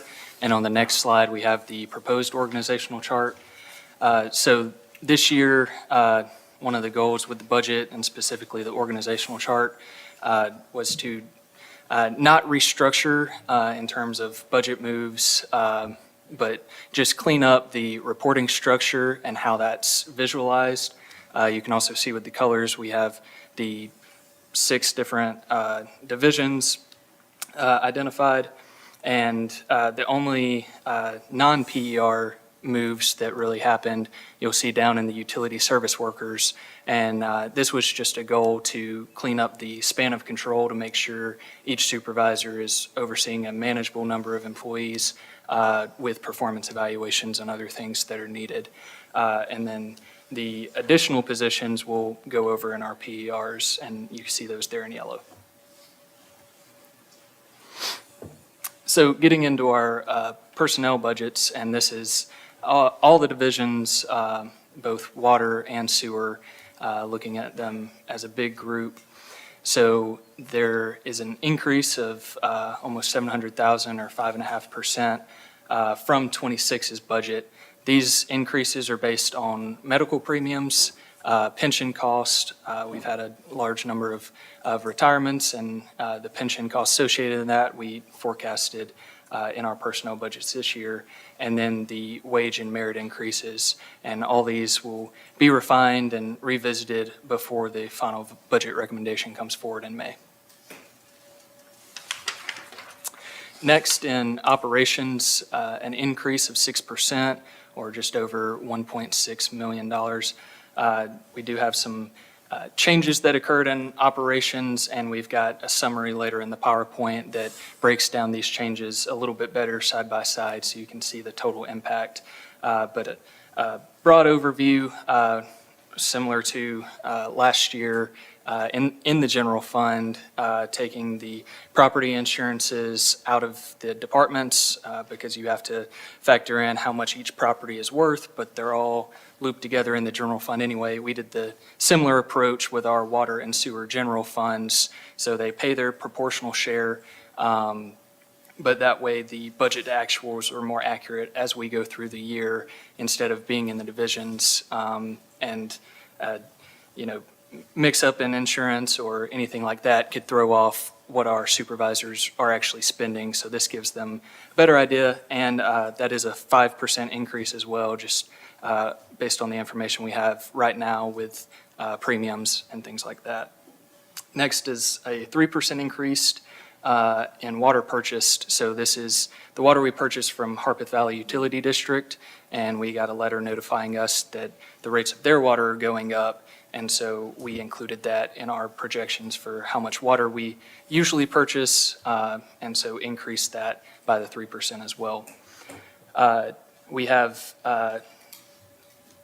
still priorities. They've always been priorities, but we're putting more financial focus on them in the realm of equipment maintenance and also equipment purchases. So I sat down with every division supervisor, and we talked through. They have a good idea of their kind of problem pumps or where the maintenance needs are. And we were able to identify in our 2 to 3 year forecast what is needed, but there is definitely that ongoing need for looking even further into the future so that our baseline equipment and maintenance budgets can sustain what's ongoing. But this year that had to increase repairs and maintenance, and so we wanted to be proactive and go ahead and take care of some of the problems that we know of at this time. And finally, from our IT department, the SCADA system, which Michelle can give you more information on. I'm the finance side. She does all the engineering and works like that. So we got are in the process of waiting to hear back on if we got a grant from the EPA. We applied for cybersecurity. In the process of developing that grant, it came to our attention that there's some hardware upgrades that can happen, and so we included that amount in our budget so we can begin tackling that and remain cyber secure. Lastly, and with the biggest change of these past 3 slides, we have a decrease of just over 13 million or 66% in capital. And so this is the change from 26 to 27, and that's because we had a lot of capital work related to ARPA, and then we also had all the work related to the Ewingville-Hobos replacement project as went through in a budget amendment. So not having these expenses in fiscal year 27 shows a major decrease, and '27 is set to get back on track with our usual rate-funded capital. And included in our rate-funded capital for next year is water mains, pump stations, sewer mains, and reclaimed water projects, which Michelle can speak a little bit more to, the work in these areas. Yeah, so some of these just general ones, we need to replace the water main, from Columbia up to Old Carter's Creek tank to kind of improve that tank turnover a little bit. We are doing, the design of, Murfreesboro Road, water main. And then one of the active projects we're doing right now is the design of a new water main that needs to be in place and operational before the south plant comes online, which is taking a water main from, or looping the water main from Matt Catcher down to Lewisburg Pike. It's going to be a brand-new main, it's not an upsize. So it would help with some of that flow in Sullivan Farms as well, looping the whole entire system, but then also in that pressure zone that the south plant falls into. So that one is in design right now. We anticipate there'll be some easements that are going to be needed, and then we'll start construction, so that may be a couple of years till we start that, depending on the easements.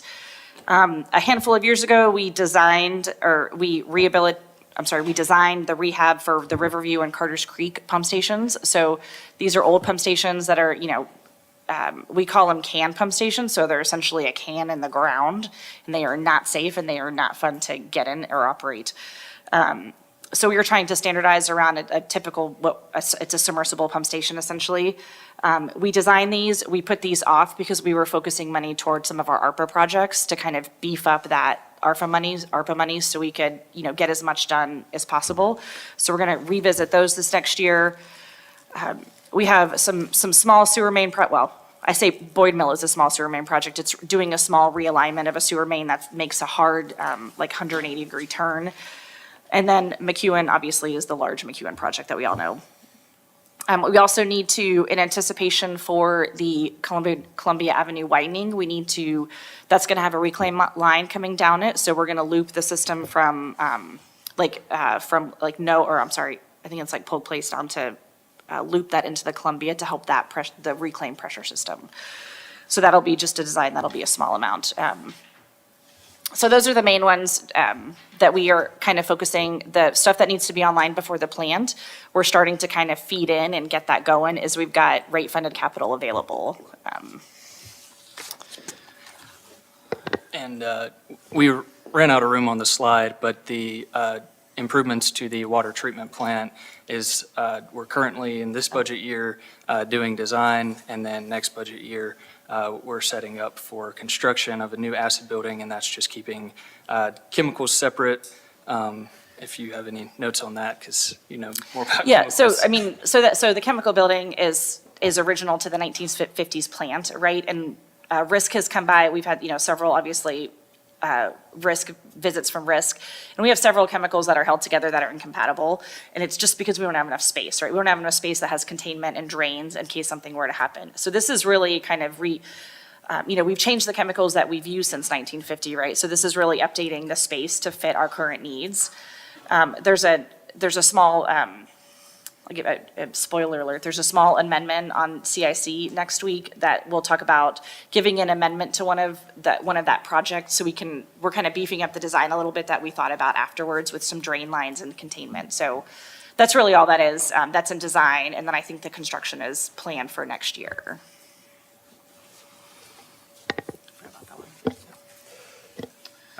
So here's our summary of changes just in the base budget. So this is, all these decreases were in '26, and you won't see them in '27. So first, in the revenue area, were the ARPA funds. So as we spend that money, we get reimbursed. And so once we're done with our resubmittals, we won't have that revenue stream. Also, as part of the HOBOS funding strategy, it was discussed the sale of land from the water management fund to the general fund, and kind of making it official that this is now land for the park. And so recognizing that revenue is happening in this fiscal year, but we won't see that revenue next year. Also related to the HOBOS expenses is the use of fund balance, which for budget purposes, that is coming into our budget as a revenue, but we plan to have things in the works to better address these and start building back that amount that we have to pull from our reserves, but still making progress on the remaining HOBOS in the system.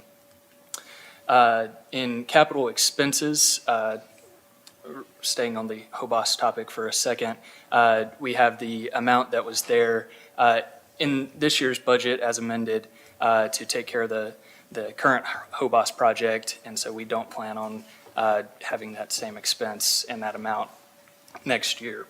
And finally, the ARPA expenses that will be reimbursed by the above ARPA funds.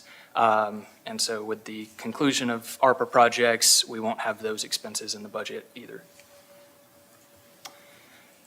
Next to the increases that are happening in 27 versus 26, the aforementioned hardware upgrades, then also the water purchased. And you see here the exact amounts of equipment and maintenance at both the water and wastewater plants. So this is just trying to make sure we're being good stewards of our ratepayers' funds. And so building in these amounts to the budgets, doing that proactive maintenance, so that way we're not coming back and doing reactive maintenance and doing budget amendments, just trying to be one step ahead of some of the items we know we can address now. In business expenses, we have the WIFIA loan processing fee. So WIFIA is a program through the EPA, and we're currently looking at that as part of the financing strategy for the new plant. And we just wanted to be prepared that depending on the speed at which that process can move, that we're prepared for those expenses. Also, the continuing work on HOBOS, due to the location, we know there may be future easements. So when the next section is identified, we have funds available and they're ready to use on the easements. And the 5% insurance increases also falls into that business expenses category. Okay, so we're going to go through the enhancements, and of course, please stop and ask questions if you have any. So the first one is to unfund one of the engineers, but then add in a utility review plan or utility plan review technician. I jumbled those words. So it actually comes out to a net decrease of $21,000. So we had two engineers. One of them was kind of strictly to availabilities and plans review. And he resigned earlier this year. And as we kind of got to examining how that needed to look, we kind of realized that we don't necessarily need an engineer in that. We just need someone who can help review plans. The modeling software that we have now to look at availabilities and improvements down the line is really user-friendly and easy to manipulate. So it doesn't necessarily need to be an engineer. So this is the same job description that's in BNS, so kind of just a plans review technician. And so that's that's kind of changing that position a little bit. We don't want to necessarily get rid of one of the engineers and completely change that position. We might add it in the future, I'm not sure, but I think this is going to really help our needs right now. We have one person reviewing plans, and it is a bit overwhelming, as you can imagine. So that's our first one. Our second one is roof replacements at our reclamation facility. So Brad and the facilities team identified 3 roofs that need to be replaced as part of just the continuous, maintenance of our facilities, of our structures. One of them is the roof over our influent pump station that's just specifically over the electrical equipment. So that electrical equipment controls the pumps, and it's our variable frequency drives, which ramps the pumps up and down according to the flow. So it helps kind of conserve electricity. We're not running at full speed and then off, right? So we do want to maintain those because those would be very bad. The other one is the admin building. So the admin building the first one was constructed in the 70s, and then there's another part that was recently constructed. This is where all the admin offices are, and that's just leaking and showing some signs of repair. The third one, this maintenance shed roof, This is a building that's not currently in use, and while I know this is in here, we need to reevaluate like our just overall plan for this facility if that's a building that we need to keep. And so I know that's in here, but in the back of my head, it's kind of work that we need to do this year to figure out if that's an expense we need to incur. The other two for sure, but, so our third one is a change to the operators out of the reclamation plant. So, we had two operators retire, last year. Those are both our lab technicians, right? So really that left us with one person now who we bumped over to doing our lab operations, which are 7 days a week operations. One person can't work 7 days a week. So he's coming in, you know, and contributing to overtime amounts right now, but that's just not a sustainable plan of operations for us to have. So we would like to, right now that's an operator, right? And so we need to reclassify that job description into a lab analyst to kind of further define those the duties that they're doing, but then also to add a second one in there. And then this hiring a part-time clean water operator. So bolstering our staff with just one person who would come in to work on Saturdays and Sundays. We have one, so in addition to Juan and Ivan, who are the superintendents of the plant, we have one operator that's working on first shift. And that works during the week because we've got enough people there to handle operations. But on the weekends, it's a little bit rough, right? If something were to happen to that one operator, you know, it could potentially be bad. They're going in confined spaces in the pump station, those types of things. So we would like to bolster that with two people on the liquid side of those operations, so that all of those decrease, you know, moving from one person and adding one results in a net decrease of the $13,000. The fourth one is our biosolids beneficial reuse facility, and I'm so glad Alderman Brown is here to talk about this. So we have been looking at, it's taken us a bit, right? We wanted to kind of optimize our biosolids operations, and now we're kind of ready to move into this next step of how do we kind of create maybe a small revenue stream for our department and get rid of these solids. So we are taking them to the landfill, and it is a painful cost of $65 per ton that we pay. We get rid of about 20 tons a day. So that is, our rate has, when I started 12 years ago, it was $28 a ton. So we are being taken advantage of because we are not taking as much solids to the landfill as we used to. But also, you know, we're creating this great class of solids that we need to be doing something better with it. So what we have found, we've been working with Todd, the compost manager, is that, you know, there are lots of places, but they don't want a load every day. They want, you know, a lot of yards one time a year when they're fertilizing and that sort of stuff. So we need a site to be able to store those. We have taken a handful, so Taylor is our new assistant director. He has worked with Todd to deliver a couple of loads of solids to the composting facility to start working in those operations. But as we do that, they need more land, right? Like we kind of got to augment those operations a little bit. So this is a building to be able to do that. We have this slated for coming out of 2028 because I assume you all want to move this direction. Before I do a lot of work, I would like to know you want to, so I don't waste all that time. So that's really where we are. Okay, let's see. So that is, all right, so our next one, our fifth one is adding an infrastructure assessment technician, and this is a small decrease because what we're doing is we're taking one of our existing groundskeepers and we're going to reclassify them. We've asked for a handful of years since we made this position for a second person. So this is a person who's responsible for doing different parts of kind of some of these different parts of our assessment technologies. Dennis is the employee who works in this. We have leak detection equipment, so he looks for leaks. He uses our SL-RAT, which is our acoustic technology to be able to quickly assess blockages in sewer mains. He does some valve exercising, but he can't do that alone. And so right now, because he's been the only person, he's had to pull additional staff from other places, which then hinders other operations. So this is taking one of the groundskeepers that we have. Since Brad now has an outside company coming in to mow our plants, we don't necessarily need another groundskeeper because that's his scope is limited now. So this would be reclassifying him to be able, that second person to be able to help our existing infrastructure assessment technician and being able to, assess our system, do those types of things quicker. Okay, so number 6 is a skid steer. We have 2 skid steers in our department right now. One of them is at the water plant, the other one is at our reclamation plant, right? This is for the service division.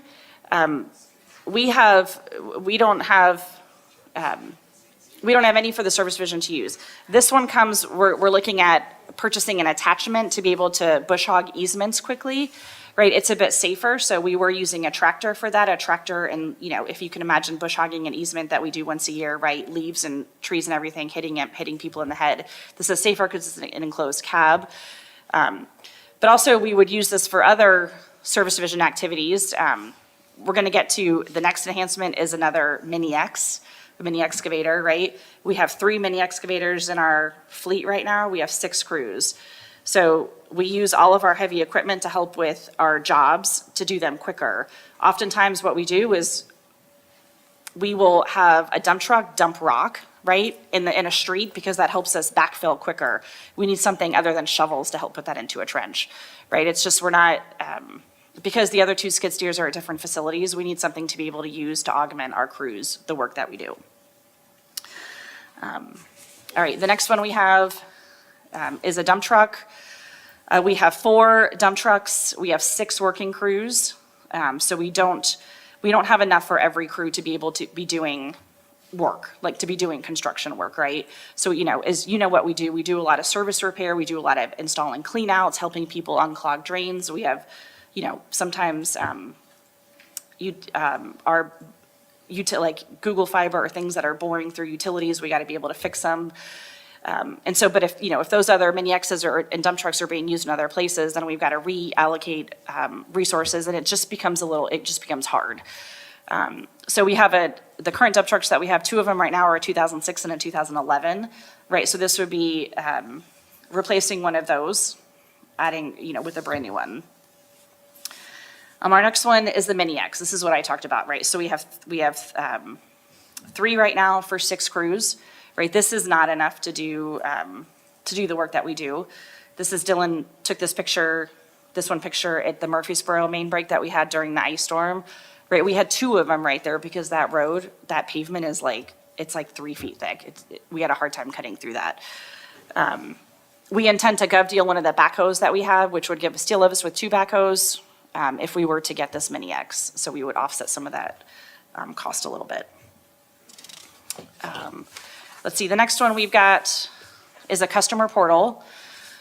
So this one is also fiscal year 28, but this one's, we have been working for the past handful of years, ever since COVID, to replace all of the meters, all of the water meters we have in the system with an automatic meter, right? And this allows us to press a button in, Jessica's revenue or billing and licensing office and get everyone's flow at once. Oops, I hit that. Right, that's great. And we have all that data, but then it takes us, setting triggers, and then we have to call customers manually and tell them, you're using a lot more water, you should check on something. This would be a platform where customers can log in and they can set those constraints, and they can get that notification and take us out of the picture, right? That was the goal of kind of installing AMI, is to be more customer transparent with their water usage. This is for a small pilot program to see if it would work. To see if this is applicable. And then also for 2028, because it's going to take a bit to set that up and to get that going. All right, number 10 is upgrade of the old biosolids building for use as a maintenance center. So if you remember at the old reclamation plant, right, the solids building that was used, it was pretty corrosive out there, it's pretty rough looking, but the bones of it are great. And so what we would like to do, though, is because of all that corrosive, I'd like to turn it into, our maintenance manager would like to turn it into a machine shop, kind of an inventory room. We have really great plans for that, but I would just like to have some evaluations on the electrical done to ensure that there can be 240 volt running through there and it still be safe. I have some concerns about that. Some of the door frames are just corrosing, and I just want to make sure that before we do some of this heavy duty work that we want to bring in-house and be able to do that, we have that capability. In future years, there will likely be additional work that needs to be done, but this is kind of the one concern that I have right now. All right, number 11 is a CCTV truck. So our current CCTV truck, CCTV, I don't know why I said that wrong, is a 2016 model.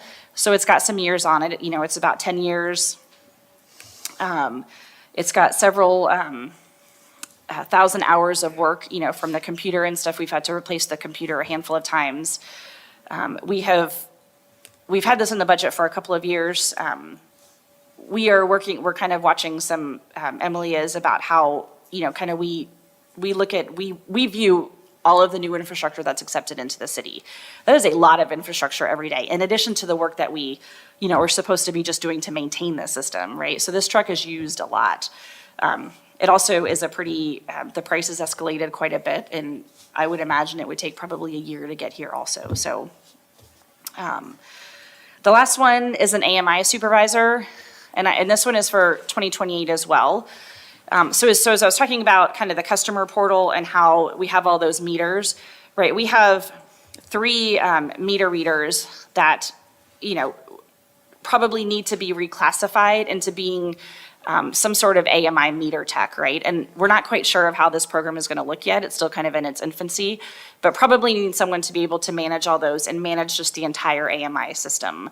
To be able to work with Jessica's group to kind of get those going. There's some rereads, you know, replacement of the batteries, if there's communication errors, those types of things. So I'd like to start looking at this if, you know, if it's, if we do get approved for it, to develop that program to kind of be a little bit more solid, be a little bit more accurate with the way that we bill, you know, all those types of things. All right, and here's just the summary of all the requests with the total of what's requested in 27 down there at the bottom for you all. And on the next slide, we've got our debt service coverage, green is good. And so this is something I've had a great time learning from both Michael and Christine since any major project, any debt issuance, but also taking into account you know, our operating revenues, operating expenses, and how those really work together to come out to this debt coverage ratio. And so right now, with everything we've got in the 27 budget, we are forecasting a 1.6, but every major decision that we're looking at that could change the amounts in one of these lines and have a negative or in future years more positive impact to our debt service coverage. We're keeping a close eye on that and trying to forecast as accurately as possible in the terms that these decisions would fall. So in summary, so our budget provides for the equipment and staffing to support our operations and the initiatives that we are working on to kind of continually expand our proactive approach toward maintaining what we have and the infrastructure that we have. Our budget continues our renewal efforts and focuses on the areas in the city with aging infrastructure and operational issues. Also, Dylan mentioned the federal loans, the EPA grants, so taking advantage of those as we find them. Our budget features program enhancements to ensure the department has appropriate resources and serviceable equipment to perform our day-to-day functions. And thank you for your support and happy to entertain any questions. Yes. On the biosolids facility, have we looked at bulk bag equipment that would allow us to bag with mulch bag? So maybe a smaller facility, but also open up consumer residential buyers, not just bulk buyers? Have we looked at? We've not looked at that. I think that's part of the plan too. So I don't, I think Todd has that dream, right? But that would be part of it, whether we have enough land. So right now we're looking at the Carter's Creek tank site that the water department owns. That area would be perfect for a building and to expand what they've got. But we can certainly do that. That would be. I would imagine, maybe there's a cost that's in that, maybe a smaller building. Yeah, so I do know we intend to kind of piggyback off of the way that the composting operations does their revenue. So, buying the ticket and billing and licensing and then bringing it, and getting the compost on their own. So at first piggybacking off of that for some of those large retailers, but that would be really neat. Yeah. We Any could other questions or sell it at comments? Lowe's. I do have one, maybe.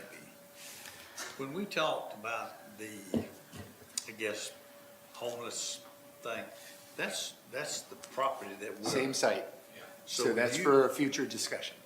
Yeah, Yes. So you probably need to be Tuesday at the meeting. But we're not talking about it Tuesday. Well, when are we talking about that? To be scheduled. To be scheduled. Yeah. You need to be at the Yeah. to be. To be- It'll be Tuesday, which will be. Not this a Tuesday. Not this Tuesday. A Tuesday. Yeah, A coming Tuesday. yep. I like you. Yep. I mean, Mayor? I've got a biosolid question too, and part of the original thought was selling it to agriculture and so on. But my thought really goes to, if we're going to have a facility where we store this, what is the water content that we're getting currently? And also, is it meeting our expectations as far as no odor? Yes, so Todd is, you want to come up here, bud? Sure. So Taylor was actually helpful with the, you sit here? Squibbish. So Taylor was helpful with getting that first load dropped off at Todd's facility, and I'll let him explain how kind of Todd worked through that, and then what our intention is. But Todd and Taylor have worked through kind of getting a nutrient content. Yeah, not nutritional. Getting a nutrient, profile developed, so we have that, so of just our biosolids and then of both our biosolids with our compost, because the compost adds a little bit of extra nutrients to it. So, you want to talk about that? Yeah, so Todd and I did some preliminary testing on just the biosolids and then a blend of the biosolids and compost, trying different ratios and mixtures. What we found was that roughly a 50-50 blend of biosolids and compost yielded the most optimal nutrient profile and the best germination testing that we saw throughout this testing procedure. Going back to the solids content, we're seeing a total solids content of roughly 25% in the biosolids, which I think is expected given the design criteria of the facility. Mixing the biosolids with compost is going to yield a little better dry solids content. We don't know exactly what yet. We're doing some testing to find that, but it'll be slightly better than 25. Todd has not noticed any odor on his site yet. He's only had the material on site for a few weeks, but I've not heard of any complaints of odor. And the other thing for us to look at when you think about facility, wherever it might be, is does that factor into the level we want to have it at in terms of how dry you want to get it, right? Sort of the market. What does the market want? Not just the mix with compost, but how else we might distribute it. And your ability to get it at that optimal level might be something to consider as we look at a facility. That has been always something we've had under consideration since we went down the path of producing the Class A exceptional quality. And I'll just say, Mayor, first of all, Taylor's exceptional. I just want to brag on him every chance I get. But the smell issues that we've had at the plant have significantly decreased, in large part because of the team. And since we've opened the new plant, we've had trouble, exactly narrowing down exactly where those smells are, where those odors are coming from. But they haven't been from the solids at all. In fact, a pretty significant increase, or pretty significant improvement in that area. It's really been from, gaskets and valves and potential manhole covers elsewhere. I mean, it's been a variety of different things. Gases being released, the digesters, being full, a whole lot of things, but it hasn't been the solids. That's been a great improvement. And we've had a lot fewer complaints. Team's done a great job of managing the situation. So. Thank you.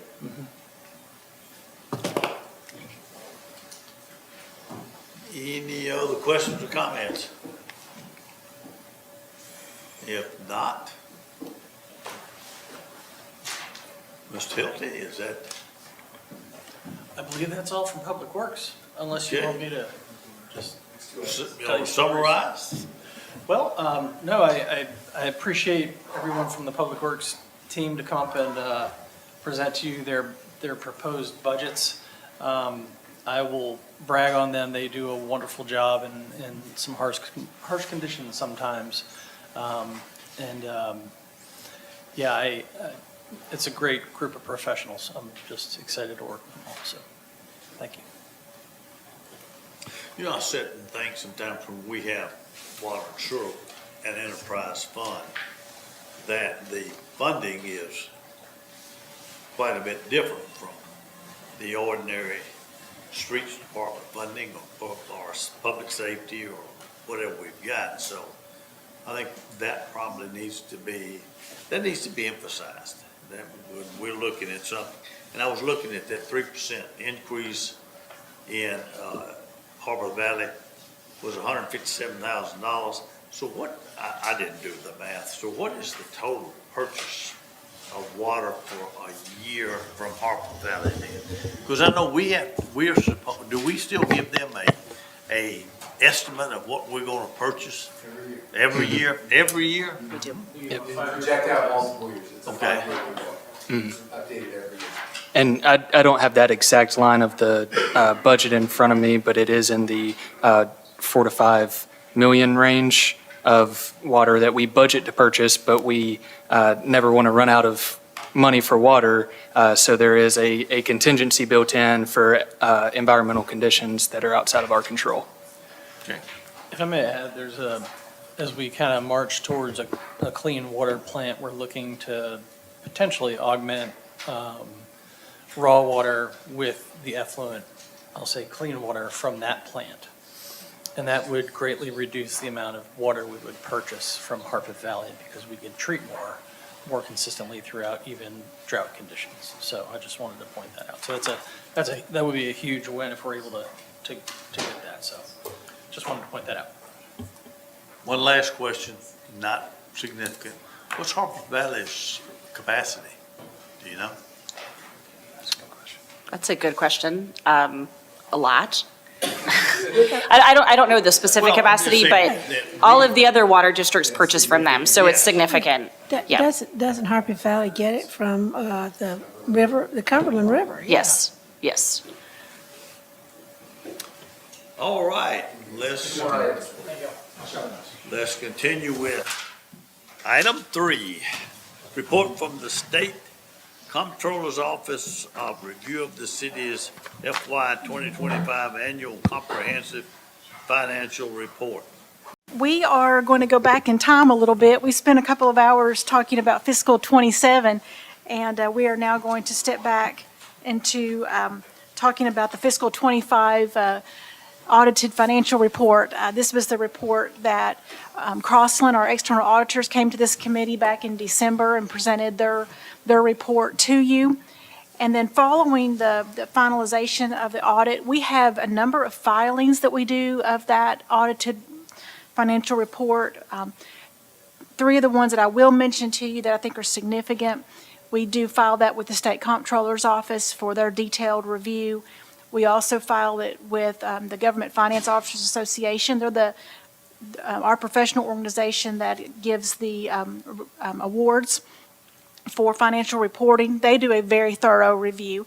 Both of those reviews are documented with letters and comments of to help make us better. And that's the same thing I shared with you back in December with Crossland. They are our auditors, but they're also to help us always to strive to do better. And that's what we always want to do.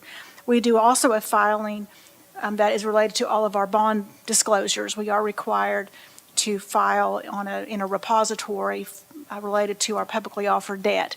And we do that. In fact, as you know very well, we have just completed a bond issue. It closed last Thursday on March the 12th. And bond rating agencies, the two that we went to, did a very thorough review of our audit for that process, and we went through that before the ink was really dry on the filing. So those are three very thorough reviews. We have some other filings that we do, but we have received the review letter from the State Comptroller's Office, and there were three recommendations to be considered for preparation of the fiscal '26 audit.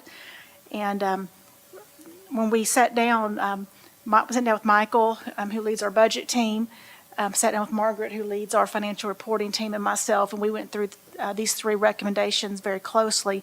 And we wanted to share with you our thoughts about how we will implement these three comments into the fiscal '26 audit process. And so I've just numbered them as the letter from February 13th listed. And we'll start with Michael, and then Margaret will talk about 2 and 3, our financial reporting recommendations.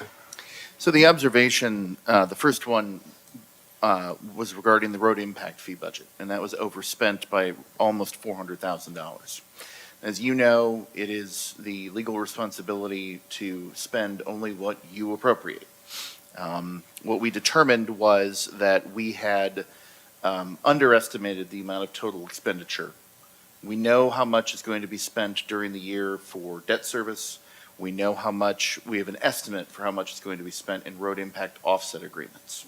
So we are taking steps to ensure this year that we limit when those offset agreements will be paid out, and we are going to make doubly sure that we have sufficient appropriation in the final budget amendment of the year. Now, the fund has plenty of money. It's not a question of not having the available resources, but legally we are not allowed to spend what you do not authorize us to spend.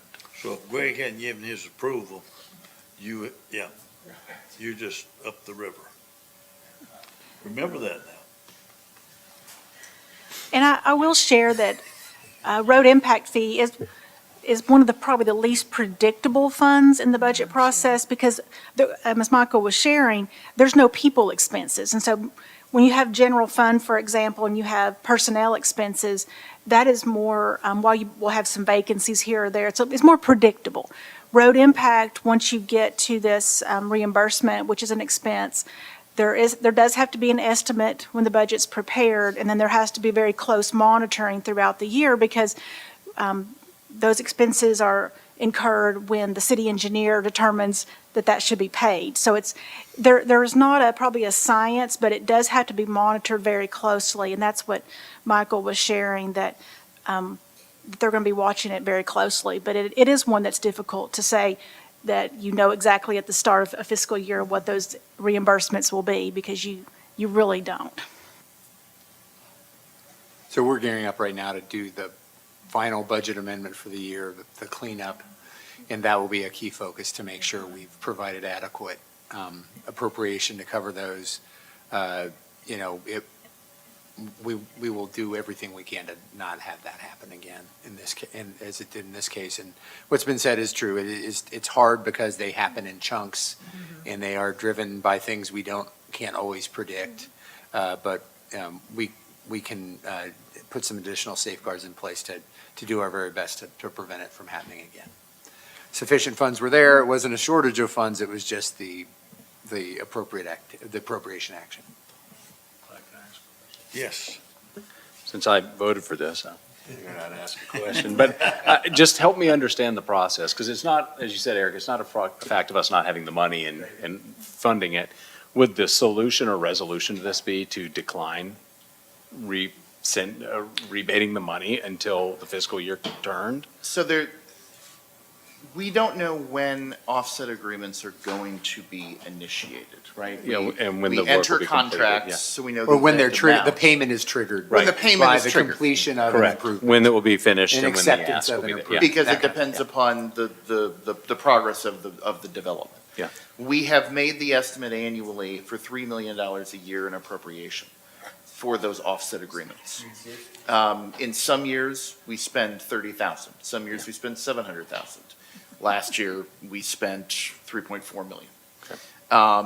And so we do have the control, however, of making sure that we know what has been requested and what is available. and when those checks are cut.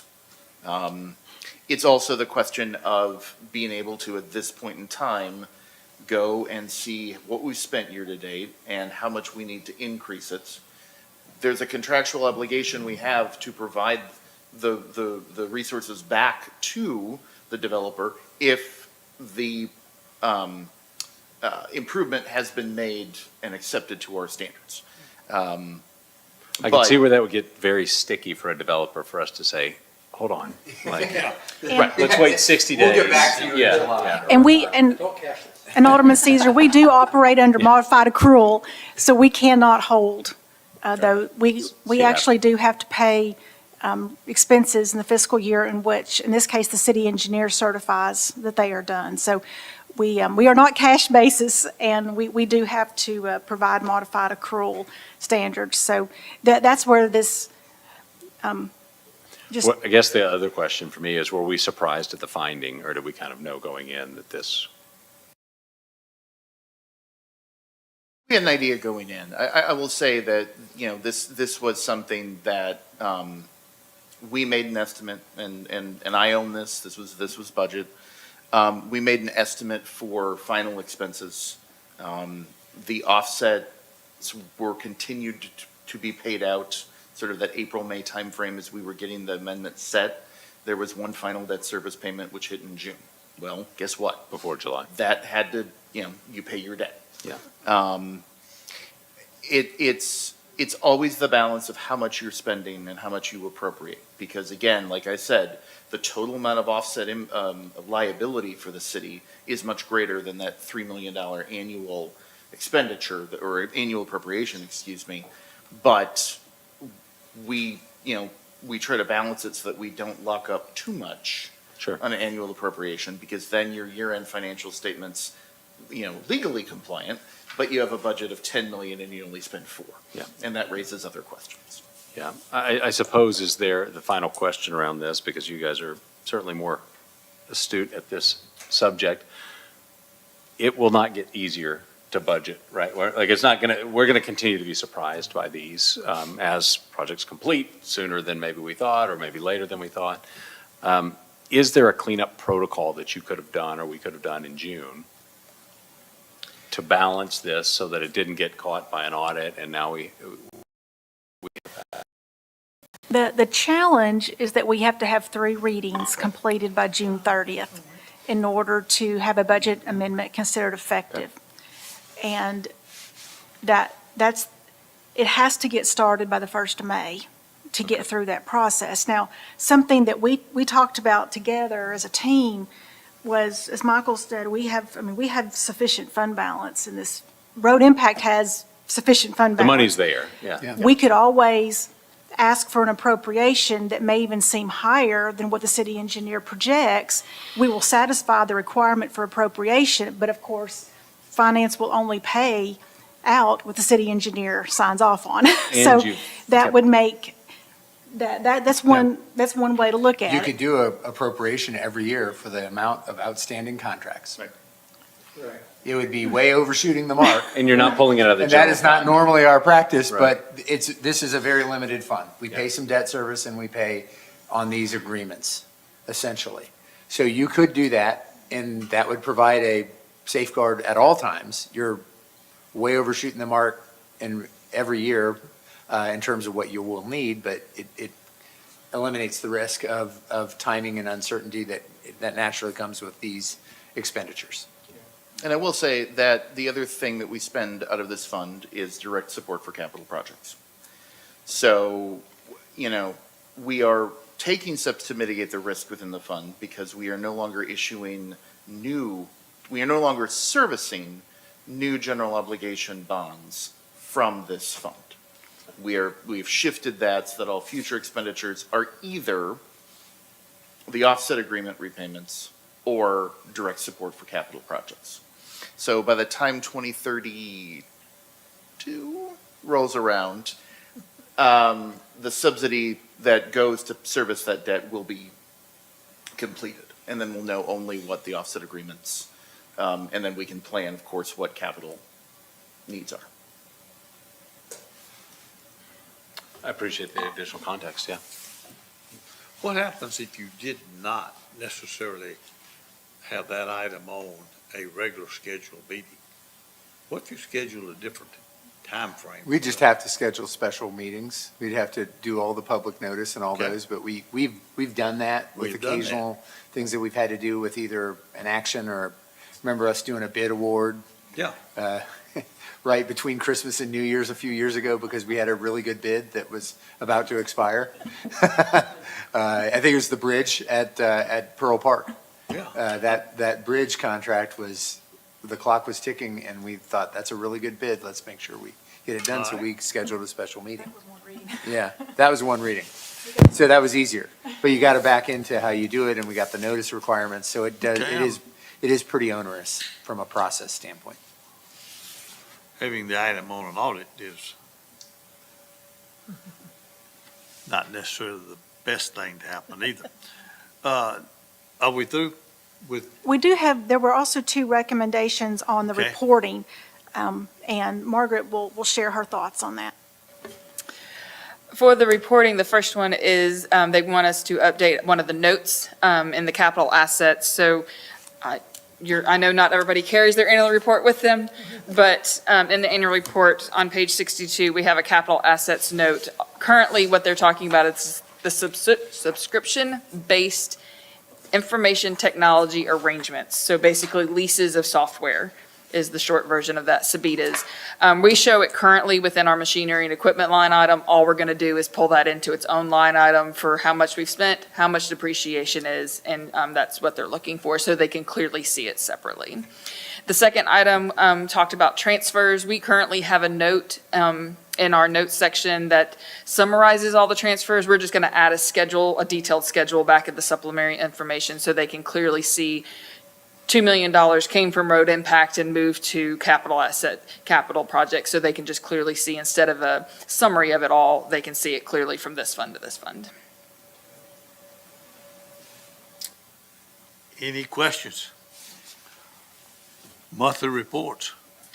Before I get to monthly, you had asked how much we spent purchasing water. In 2020 fiscal year '24, we spent $4.4 million purchasing water from Harpeth Valley, and in 2025, we spent $4.7 million. They budgeted in both of those years, and last fiscal year, $5 million, just to answer your question for that. What are we thinking we're going to budget in '26, so that we make sure we don't? I know it's different than the impact fee budget, but do we expect? North of 5. So if I recall, it's between 5.15 and 5.3 million. We take a look at that every year. It is an estimate. It's actually much more, I won't say much more, given the conversation we just had, but it is certainly usage and weather dependent. So you always want to overshoot, certainly. But yeah, no, that is an amount that does increase every year, and we feel comfortable. But again, we also don't want to commit. Yep, thank you. All right, monthly reports. I would just highlight 2 things. Sales tax year-over-year increase is a 5.2%. And also, I just wanted to point out for State Street Aid, since we talked about that earlier, it is holding comparable to last year. So we're not losing money on State Street Aid, but we're not gaining it either, so. Any questions or comments of Margaret? Mayor, any comments? No comments. Do you know what comes up next? Next meeting discussion. That's what comes And I up looked next. I looked to I'll Angie wait- on this I'll too. wait for- We discussed this last time. We just need to get what works best for all of you. Our next scheduled meeting is April 9th. That is one that we raised an option to look at the following week as a meeting time.